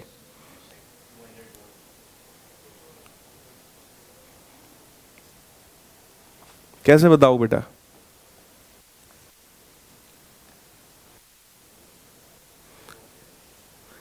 भाई फार्मूला आपके पास क्या है, P बराबर V स्क्वायर अपॉन R। वहां से आप ला सकते हो। इन लोगों ने उसी चीज को 2 स्टेप में किया जैसा कि ये लोग पहले भी करते आए हैं। पहले इन्होंने यहां से क्या निकाला, करंट, फिर इन्होंने यहां से निकाला पावर। आप लोग डायरेक्ट निकाल सकते हैं V स्क्वायर अपॉन R, उससे भी आप निकाल सकते हो, या I स्क्वायर R आप यूज करते हो। तो इन्होंने पहले I स्क्वायर इंटू रेजिस्टेंस, ये देखा इतना पावर वेस्टेज हो रहा है पहले केस में। दूसरे केस में जहां वोल्टेज हमने 200 वोल्ट ले रखा है, वहां पर करंट की वैल्यू बेटा देखा गया काफी ज्यादा है। पहले करंट कितना था? 5000 एम्पियर। अभी कितना है? 5 लाख एम्पियर। 5 इंटू 10 की पावर 5 एम्पियर, इतना ज्यादा करंट है। तो यहां पर जब P बराबर I स्क्वायर R किया तो देख लो आप लोग, लॉस जो है वो काफी ज्यादा है। तो ज्यादा लॉस किस में दिखाई पड़ रहा है? सेकंड केस में। सेकंड केस में पावर का लॉस ज्यादा है। इन लोगों ने कैसे निकाला है? पहले करंट निकाला, पावर और वोल्टेज गिवन था, P बराबर VI यूज करके पहले करंट निकाला, और फिर पावर का दूसरा फॉर्मूला यूज किया, I स्क्वायर R वाला, ठीक। या आप सीधे सीधे कह सकते हैं V स्क्वायर अपॉन R वाला फॉर्मूला अप्लाई करो। वहां से आपको आइडिया लग जाएगा रेजिस्टेंस, क्योंकि दोनों केसेस में सेम है, वायर सेम है जिसमें आप फ्लो कराना चाहते हो, ठीक। तो पता क्या चला कि इस वाले केस में 25 इंटू 10 की पावर 6 R इतना वेस्टेज होगा, और इस वाले में 25 इंटू 10 की पावर 10 वॉट इतना वेस्टेज होगा। तो वेस्टेज ज्यादा किस में हो रहा है? सेकंड केस में। 200 वोल्ट वाले में अगर आप सप्लाई करवाओगे तो wastage will be more. Clear? इसीलिए अगर जब आप रेलवे से जाते हैं, रेल से जाते हैं, बगल में जो खंबे लगे होते हैं ना, पूरे ट्रैक के आसपास लगे होते हैं, तो वहां जगह जगह पे आप देखते होंगे 25,000 22,000 वोल्ट खतरा, 25,000 वोल्ट खतरा, 36,000 वोल्ट ऐसे करके सिंबल बना होता है। तो वो क्यों 22,000 25,000 36,000 पे ही क्यों करा रहे हैं? क्योंकि वहां पे पावर लॉस कम हो रहा है। अगर वो उसी को 220 वोल्ट पे सप्लाई कराते, जो कि घर घर हमें पहुंचाना है, तो उनका बहुत सारा एनर्जी वेस्ट हो जाता है। इसी चीज को बचाने के लिए वो हाई वोल्टेज पर हाई टेंशन लाइन के थ्रू फ्लो कराते हैं। बिल्कुल भाई, वो जगह जगह पर फ्लक्चुएट कराते हैं, जगह जगह पर ट्रांसफार्मर जोड़े जाते हैं बीच बीच में। देखो, एक ट्रांसफार्मर होता है पावर स्टेशन पर, वो होता है स्टेप अप। ट्रांसफार्मर दो तरीके का होता है, एक स्टेप अप और एक स्टेप डाउन। स्टेप अप क्या करता है? वोल्टेज को बढ़ाता है, कि 100 वोल्ट आपने इनपुट दिया तो पता चला 1000 वोल्ट आउटपुट मिला, तो वो स्टेप अप कर देगा, बढ़ा देगा वोल्टेज को। दूसरा होता है ट्रांसफार्मर स्टेप डाउन। तो जैसे 22,000 वोल्ट आ रहा है, अब किसी घर में सीधे 22,000 वोल्ट तो उतार नहीं दोगे, तो आप उसको 220 वोल्ट आपको उतारना है, तो आप उस 22,000 को स्टेप डाउन करोगे, कम करोगे, कम कर करके लोगों के घरों में पहुंचाओगे। इसलिए जो अपने घर के आसपास जो ट्रांसफार्मर होते हैं वो स्टेप डाउन ट्रांसफार्मर है। अगर वहां जनरेशन नहीं हो रहा है तो वो स्टेप डाउन ट्रांसफार्मर वो वोल्टेज को कम करने का काम करेगा। और जो मेन जहां पर इलेक्ट्रिसिटी प्रोड्यूस आप करवा रहे हो, वहां पर हमेशा स्टेप अप ट्रांसफार्मर लगा होता है, ठीक। अब इसके बारे में मैग्नेटिज्म में आप आगे पढ़ेंगे, स्टेप अप और स्टेप डाउन क्या चीज है। फिलहाल अगला एग्जांपल देखिए, कह रहे हैं electric bulb rated for 500 what 100 volt is used in circuit having 200 volt supply. ये देखो वैसे ही क्वेश्चन है जैसे आप कह रहे थे, 500 वॉट का बल्ब है और 100 वोल्ट उसकी रेटिंग है, लेकिन हम उसको यूज कर रहे हैं 200 वोल्ट पर। कह रहे हैं calculate the resistance R that must be put in series with the bulb so that the delivers 500 what. मतलब एक बल्ब है 500 वाट का है और 100 वोल्ट पर डिजाइंड है, ठीक। सेम 500 वॉट का पावर चाहिए, लेकिन अगर मैं 200 वोल्ट पर उसको चलाऊं तो क्या रेजिस्टेंस होगा, ये हमारा क्वेश्चन है। तो पहले केस में बेटा रेजिस्टेंस निकालो, P बराबर V स्क्वायर अपॉन R, तो R बराबर V square upon power. V square बोलो पहले केस में कितना आएगा? 100 स्क्वायर अपॉन 500, जबकि दूसरे केस में रेजिस्टेंस कितना आएगा? 200 स्क्वायर अपॉन 500। अगर इसको हम लोग सिंप्लीफाई करें तो 100 इंटू 100 डिवाइडेड बाई 500, तो ये 5 बनेगा, यानी कि ये 20 बनेगा। 20 ओम रेजिस्टेंस है, जबकि यहां पर देखो बेटा 200 इंटू 200 डिवाइडेड बाई 500, 0 0 कैंसिल हो जाएगा और ये कितना आएगा? 40, यानी कि 80 ओम। दोनों केसेस में बोलो रेजिस्टेंस पता है, इधर 20 और इधर 80, करेक्ट। अब हमसे कह रहे हैं बल्ब के साथ सीरीज में कितना जोड़ें, तो भाई 20 का बल्ब था पहले, 80 तुम्हें करना है, तो कितना जोड़ोगे, 60 जोड़ोगे।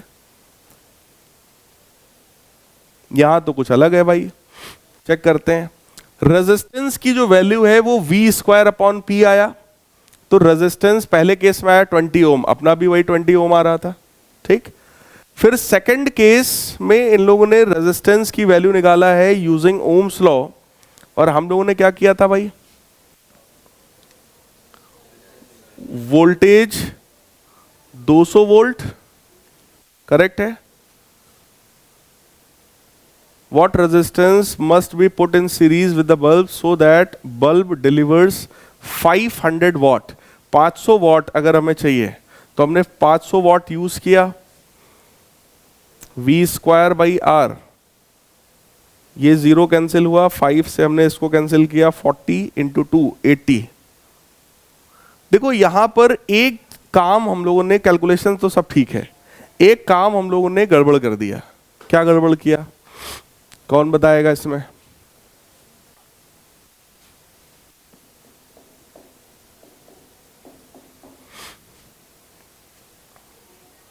बताओ भाई।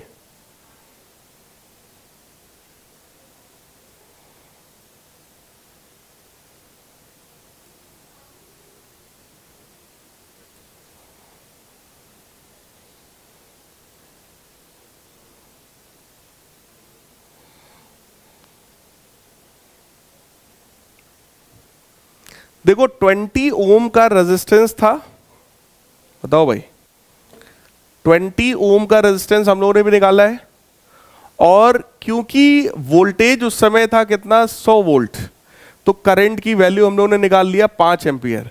अगर सेम पावर चाहिए तो सेम पावर के लिए करंट की वैल्यू भी सेम होगा, तो करंट की वैल्यू अगर हम वही वाली यूज करते हैं तो वहां पर रेजिस्टेंस देखो कितना निकल कर आएगा, V'/I, यानी वोल्टेज तो वो 200 वोल्ट हुआ जो क्वेश्चन में हमसे बोला गया कि पहले 100 वोल्ट था, बाद में हमने कितना यूज कर लिया, 200, ठीक। तो 200 divided by current should be same. यहां पर सेम जो पावर की बात किया है, सेम पावर का कॉन्सेप्ट ये लगाया गया, करंट की वैल्यू सेम होनी चाहिए दोनों कंडीशंस में, ठीक है। क्योंकि हम लोग यहां पर डिफरेंट अलग किसको कर रहे हैं, रेजिस्टेंस को, ठीक। तो वो वैल्यू इन लोगों ने यहां पर यूज किया और रेजिस्टेंस की वैल्यू निकाल करके ले आए 40 ओम।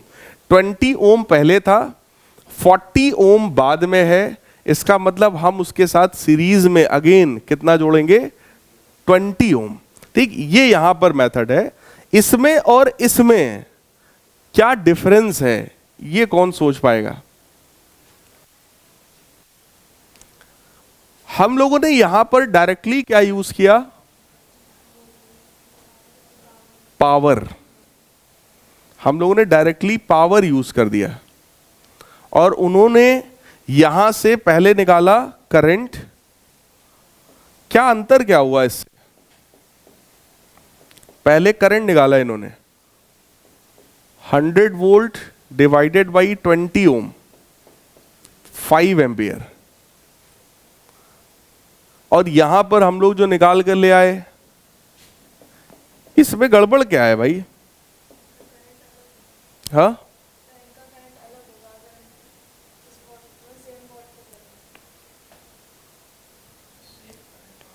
समझे नहीं हम, जैसे 200 वोल्ट,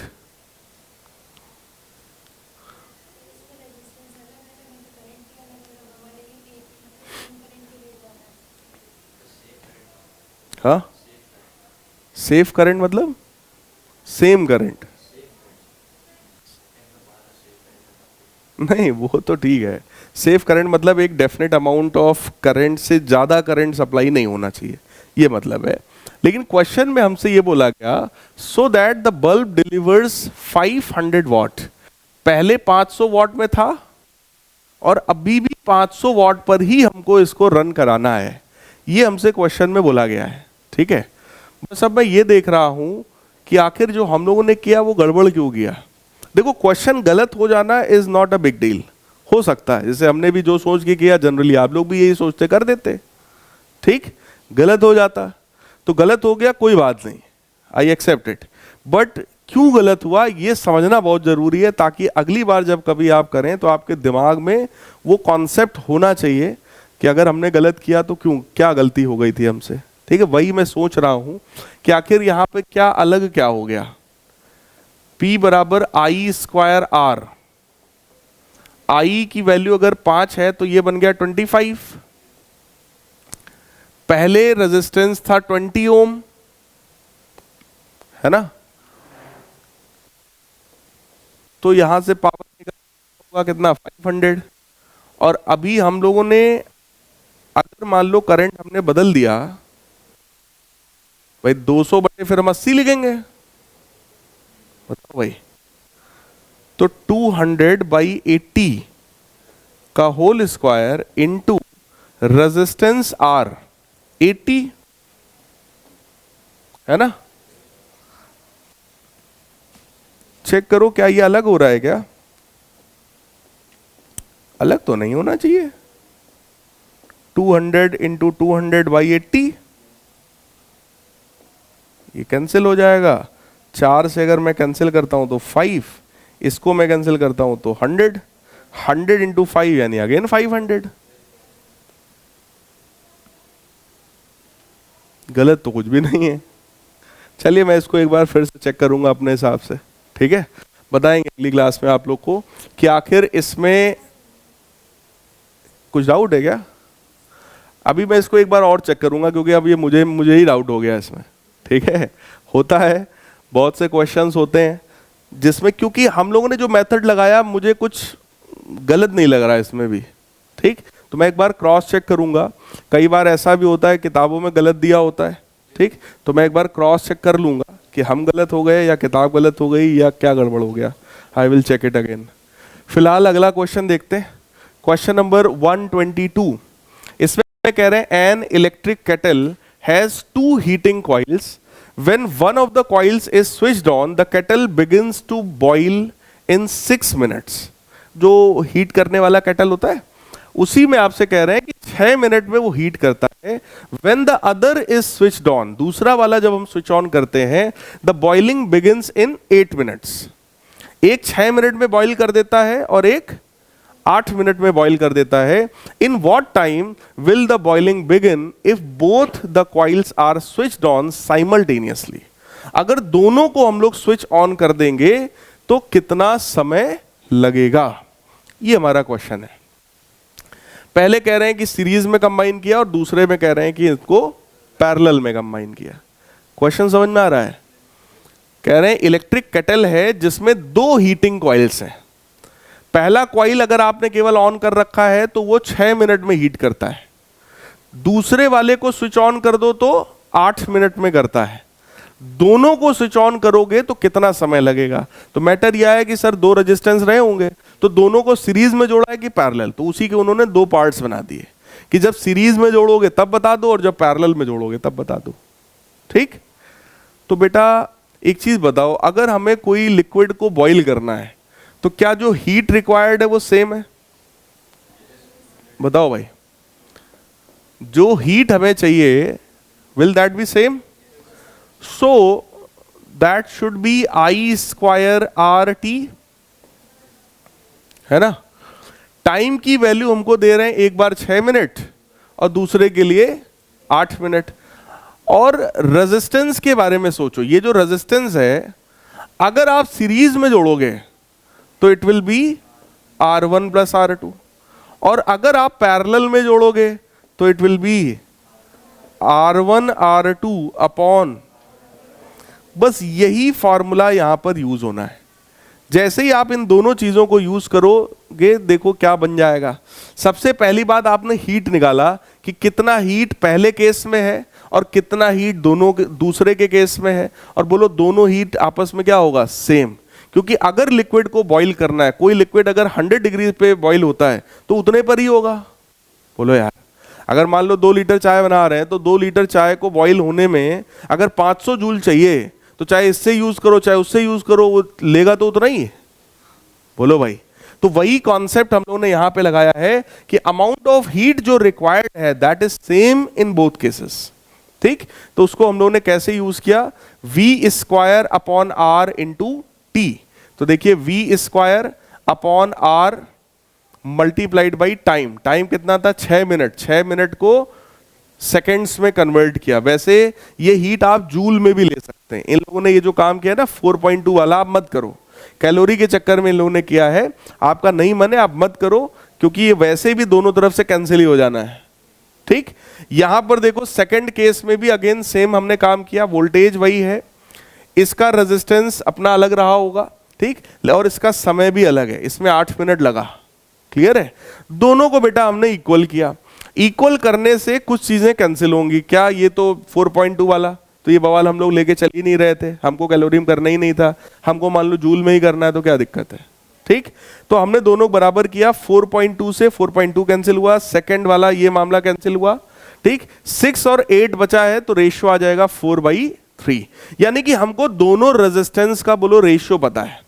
अब अगर मैं सीरीज में कंबाइन करूंगा तो बोलो यही जो हीट है, भाई हीट तो अभी भी उतनी चाहिए होगी, बोलो भाई, दोनों को तुमने भले सीरीज में जोड़ दिया, क्या अमाउंट ऑफ हीट जो रिक्वायर्ड है वो चेंज हो जाएगा? नहीं, अभी भी हमको इतना ही हीट चाहिए, चाहे ये कोई भी एक ले लो, इतना ही हीट रिक्वायर्ड है, बट दिस टाइम वोल्टेज वही है, टाइम हमको बोलो निकालना है, लेकिन रेजिस्टेंस कितना होगा, R1 प्लस R2।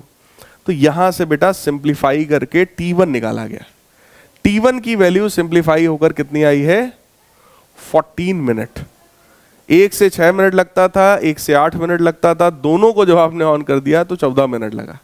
तो ऐसा नहीं है कि दोनों ऑन करने पे जल्दी हो जाएगा, दोनों ऑन करने पर समय आपको ज्यादा देना पड़ेगा, क्योंकि जो हीट है that is inversely proportional to resistance. Resistance तुमने बढ़ा दिया ना, रेजिस्टेंस अगर बढ़ा दोगे तो हीट जो है वो कम। अब पैरेलल के केस में देखो सेम कॉन्सेप्ट, हीट अभी भी बोलो वही रिक्वायर्ड है पहले ही वाली, लेकिन इस बार जो रेजिस्टेंस है वो कितना है, R1 R2 upon R1 plus R2। तो उस चीज को यूज किया और इस बार देखो टाइम कितना लगा, 3.43 मिनट्स। तो इस बार जो टाइम है वो कम हो गया, क्यों, क्योंकि आपने पैरेलल में जोड़ा, पैरेलल में जोड़ने से बोलो इफेक्टिव रेजिस्टेंस कम हो गया, करंट कहीं ना कहीं बढ़ गया होगा, और पावर के फार्मूले में, हीट के फार्मूले में I स्क्वायर RT होता है या V स्क्वायर अपॉन R होता है। तो अगर रेजिस्टेंस कम हो रहा है तो हीट बढ़ रहा है। क्लियर है, वो कॉन्सेप्ट हम लोगों ने यहां पर यूज कर लिया। इसके बाद एक ये भी एनसीईआरटी का क्वेश्चन है, थ्योरेटिकल क्वेश्चन है। इस क्वेश्चन में आपसे बोला गया dry cell of EMF 1.5 volt, 1.5 volt EMF है and internal resistance 0.1 ohm. EMF और इंटरनल रेजिस्टेंस दोनों हमें पता है, is connected across a resistor in series with a very low resistance ammeter. एक एमीटर के साथ जोड़ दिया इसको। When circuit is switched on, ammeter reading settles to steady value of 2 ampere. मतलब सीधे सीधे आपको करंट बताया जा रहा है, करंट कितना है सर्किट में, 2 एम्पियर। भाई एमीटर क्या रीड करता है, करंट, तो 2 एम्पियर का बेटा करंट है, ईएमएफ पता है, इंटरनल रेजिस्टेंस पता है, कह रहे rate of chemical energy consumption of the cell बताइए कि ये जो सेल है कितना केमिकल एनर्जी को कंज्यूम कर रहा है। Rate of energy dissipation inside the cell बताइए, सेल के अंदर कितना एनर्जी डिसिपेट हो जा रहा है। तो ये बताओ सेल के अंदर एनर्जी क्यों वेस्ट होता है, इंटरनल रेजिस्टेंस की वजह से। तो वहां पर जो एनर्जी जा रहा होगा वो I स्क्वायर R। फिर कह रहे rate of energy dissipation inside the register, जो रजिस्टर है उसमें कितना एनर्जी वेस्ट जा रहा है। चौथा कह रहे power output of the source, कितना पावर आउटपुट में मिल रहा है। तो देखो ये 4 क्वेश्चंस हैं, कहीं ना कहीं चारों कंफ्यूज करते हैं क्योंकि एक जैसे हैं। बात समझ में आई। अब पहले केस में आपसे क्या पूछा, rate of chemical energy consumption of the cell. तो देखो सेल जो टोटल एनर्जी कंज्यूम कर रहा है ये उसके ईएमएफ की बात है, बोलो भाई, ईएमएफ का मतलब मैंने क्या सिखाया था? Total energy of the cell. कोई किसी सेल की टोटल एनर्जी उसके ईएमएफ से रिप्रेजेंट होती है। तो ईएमएफ अगर है 1.5 वोल्ट और करंट की वैल्यू 2 एम्पियर, तो कितना उसने टोटल कंज्यूम किया? 3 वाट। ठीक, फिर आपसे सेकंड पार्ट में कहा गया rate of energy dissipated inside the cell, मतलब इंटरनल एनर्जी में कितना वेस्ट हुआ। तो इंटरनल एनर्जी में वेस्ट कितना होगा भाई? इंटरनल रेजिस्टेंस में आई स्क्वायर आर। करंट की वैल्यू हमें पता है, इंटरनल रेजिस्टेंस भी हमको पता है, सो दैट विल बी 0.4 वाट। तीसरे पार्ट में कह रहे हैं rate of energy dissipation inside the register. अब ये रजिस्टर एक्सटर्नल वाले रजिस्टर की बात हो रही है, इंटरनल की बात नहीं हो रही। इंटरनल में कितना वेस्टेज हुआ वो तो हमें पता ही है। टोटल कितना था? 2, उसमें से इतना गया इंटरनल में, तो एक्सटर्नल में कितना गया? सॉरी 3 वाट था। 3 minus this, that will B 2.6 वाट। तो टोटल एनर्जी 3 वाट की, उसमें से 0.4 वाट इंटरनल में गया, तो एक्सटर्नल में कितना गया? सबट्रैक्ट करेंगे आप। फिर कह रहे हैं power output of the source. तो आउटपुट में यही मिल रहा है हमको। आउटपुट वही होता है जो हम एक्सटर्नल सर्किट को सप्लाई करते हैं, जिसको आपने टर्मिनल पोटेंशियल डिफरेंस के रूप में समझा था। ठीक, ईएमएफ में से आई आर यानी कि इंटरनल रेजिस्टेंस में जो वेस्ट हुआ अगर उसको घटा दो तो दैट बिकम्स वी। तो आप सबने फॉर्मूला भी पढ़ा था, V is equal to E minus I R. क्या ये बात समझ में आई? ये एक थ्योरेटिकल क्वेश्चन है, इंपॉर्टेंट क्वेश्चन है। ऐसे कंफ्यूजिंग क्वेश्चंस कॉम्पिटिटिव एग्जाम में काफी ज्यादा देखने को मिलते हैं, क्योंकि वहां पर इस तरह की चीजों में बच्चे कंफ्यूज हो जाते हैं। ठीक है, तो क्वेश्चन देख लीजिएगा। अब फिलहाल ये कुछ किरचॉफ्स लॉ पर बेस्ड क्वेश्चंस हैं, तो मैंने कुछ क्वेश्चंस ले लिए हैं, वो क्वेश्चंस आप लोग जल्दी जल्दी देख लीजिए। वैसे मैं इस तरह के क्वेश्चंस करवा चुका हूं। यहां पर हमसे यही कहा जा रहा है, if a milli ammeter and 20 ohm resistance is connected between P and R. P और आर के बीच में एक एमीटर कनेक्ट कर दिया गया और एक 20 ओम का रेजिस्टेंस कनेक्ट कर दिया गया, then calculate the reading of the ammeter. इस एमीटर की रीडिंग बता दो, मतलब I1 करंट की वैल्यू बता दो। बोलो यार। अब सोचो, एक सेल ये बेटा, एक सेल ये है। ठीक, ये सेल मान लो इनमें से कोई एक करंट दे रहा है, यही मैंने सिखाया था। मान लो ये करंट दे रहा है, इधर से I करंट निकला, I1 इसमें चला गया, तो इसमें कितना जाएगा? I माइनस I1, और I माइनस I1 यहां से आ रहा है, I1 यहां से आ रहा है, दोनों मिलके इसमें चला जाएगा I। अब इक्वेशन बनाते पहले वाले लूप में। फर्स्ट लूप में बोलो इक्वेशन क्या बनेगा? पहले लूप में ऐसे चलो, अगर करंट ऐसे जा रहा है, बोलो ये प्लस और ये माइनस, तो बोलो इक्वेशन क्या बनेगा? माइनस का 200 I माइनस I1। फिर चलो मैं प्लस माइनस बना ही दे रहा हूं, ये प्लस ये माइनस। अगर करंट ऐसे जा रहा है तो ये प्लस ये माइनस, ये प्लस माइनस है ही है, ये प्लस माइनस है ही है, और अगर करंट ऐसे आ रहा है तो ये प्लस ये माइनस। अब तो सही है? अब बताओ जल्दी से, बोलो भाई। जब आप ऐसे आएंगे प्लस 20 I1, फिर आप ऐसे आएंगे माइनस, पक्की बात है? पहले वाले लूप में बोलो 1 2 3, केवल 3 चीजें हैं, तो हमारे पास भी 3 चीजें लिखी हैं। ठीक, दूसरे वाले लूप में आओ बेटा, इधर से चलो, कहां पहुंचे? तो माइनस का 20 I1, आगे बढ़ो, माइनस का 60 I, प्लस का 4। सही है? ये 2 इक्वेशंस है हमारे पास, और चेक कर लो 2 ही अननोन्स भी हैं, I और I1। हमको अल्टीमेटली निकालना है I1। ठीक, कैसे मिलेगा? अगर मैं I की वैल्यू यहां से निकालूं और इसमें रख दूं, हो जाएगा? कर लोगे सिंप्लीफाई? तो अब सिर्फ सिंप्लीफाई करना है बेटा। ये 2 इक्वेशंस बनी है, देखो ये वाली सिंप्लीफाई करोगे, I1 की वैल्यू सॉल्व होकर आ जाएगी 0.064 एम्पियर। क्लियर है?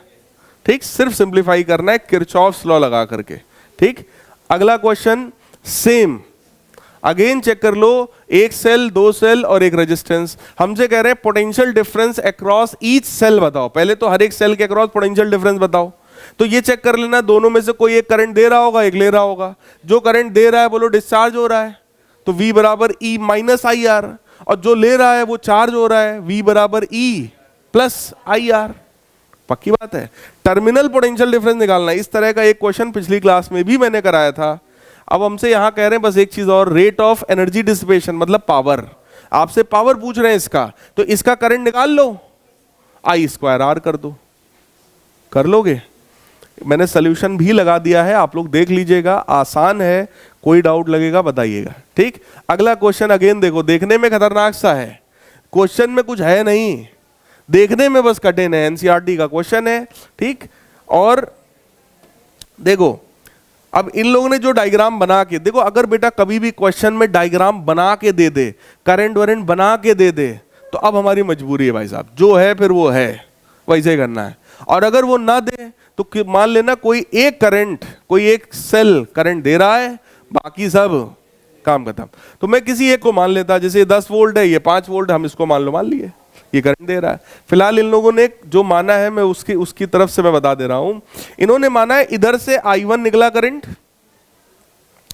I2 इधर गया, तो I1 माइनस I2 इधर गया, ठीक। और देखो ये जो I2 इधर से आया, इधर से इन्होंने माना ये भी करंट दे रहा है, कितना? I3 इधर से आ रहा है, I2 इधर से आ रहा है, तो इधर कितना जाएगा? I2 plus I3। I2 plus I3 में से I1 इधर चला गया, तो इधर कितना बचा? I2 plus I3 minus I1, तो वो इसका आ गया। अब इधर से आ रहा है I1 माइनस I2, और इधर से आ रहा है I2 plus I3 minus I1, दोनों सब जोड़ो घटाओगे तो केवल I3 बचेगा, वो इधर जाएगा। मतलब इन्होंने जबरदस्ती खिचड़ी पकाई है, बात समझ रहे हो ना। लेकिन अब पकाया है तो पकाया है, वो हमको ऐसे ही करना पड़ेगा। अननोन कितने हमारे पास? I1 I2 और, लेकिन लूप भी हमारे पास कितने हैं? एक ये और एक ये। सिर्फ इक्वेशन बनाना बेटा प्लस माइनस बना के। अगर वो करंट बना के दे दे तो आपके लिए और अच्छा है, आपको ज्यादा दिमाग अब लगाना ही नहीं है, बस प्लस माइनस करेंगे। अगर करंट ऐसे जा रहा है तो बोलो ये प्लस ये माइनस, ऐसे जा रहा है तो ये प्लस ये माइनस, इधर से आ रहा है तो ये प्लस ये माइनस, और इसका प्लस माइनस ये होता ही है। सिर्फ पहले में चलो इक्वेशन बता दो, एक आध में तो बता ही दो। पहले में इक्वेशन बोलो, पहले लूप में क्या बनेगी? माइनस का 4I2, वेरी गुड, करेक्ट है। माइनस का I1 करेक्ट है, प्लस का 10 वोल्ट बराबर 0, सही है। ये पहला हुआ, ऐसे ही इसमें, ऐसे ही इसमें। जैसे ही सिंप्लीफाई करो बेटा आंसर आ जाएगा, करके देख लेना, मैंने जोड़ दिया है, यहाँ से मैच कर लेना, ठीक। कोई डाउट लगेगा तो आप मुझसे डिस्कस करेंगे। So this was all about this chapter. इस चैप्टर में इसी तरीके के क्वेश्चंस हैं, केवल एक क्वेश्चन वाला बचा है, उसको मैं अभी सोचूंगा और अगली क्लास तक मैं आपको बताऊंगा कि उसमें क्या सही है क्या गलत है, या अगर अपना सही था तो क्यों सही था, इनका सही है तो क्यों सही है, किसका गलत है क्या गलत है, मैं सोचूंगा, फिर नेक्स्ट क्लास में आप लोगों को बताऊंगा, ठीक है। और नेक्स्ट क्लास में we will start our next unit also, that is magnetic effect of current, यानी कि मैग्नेटिज्म।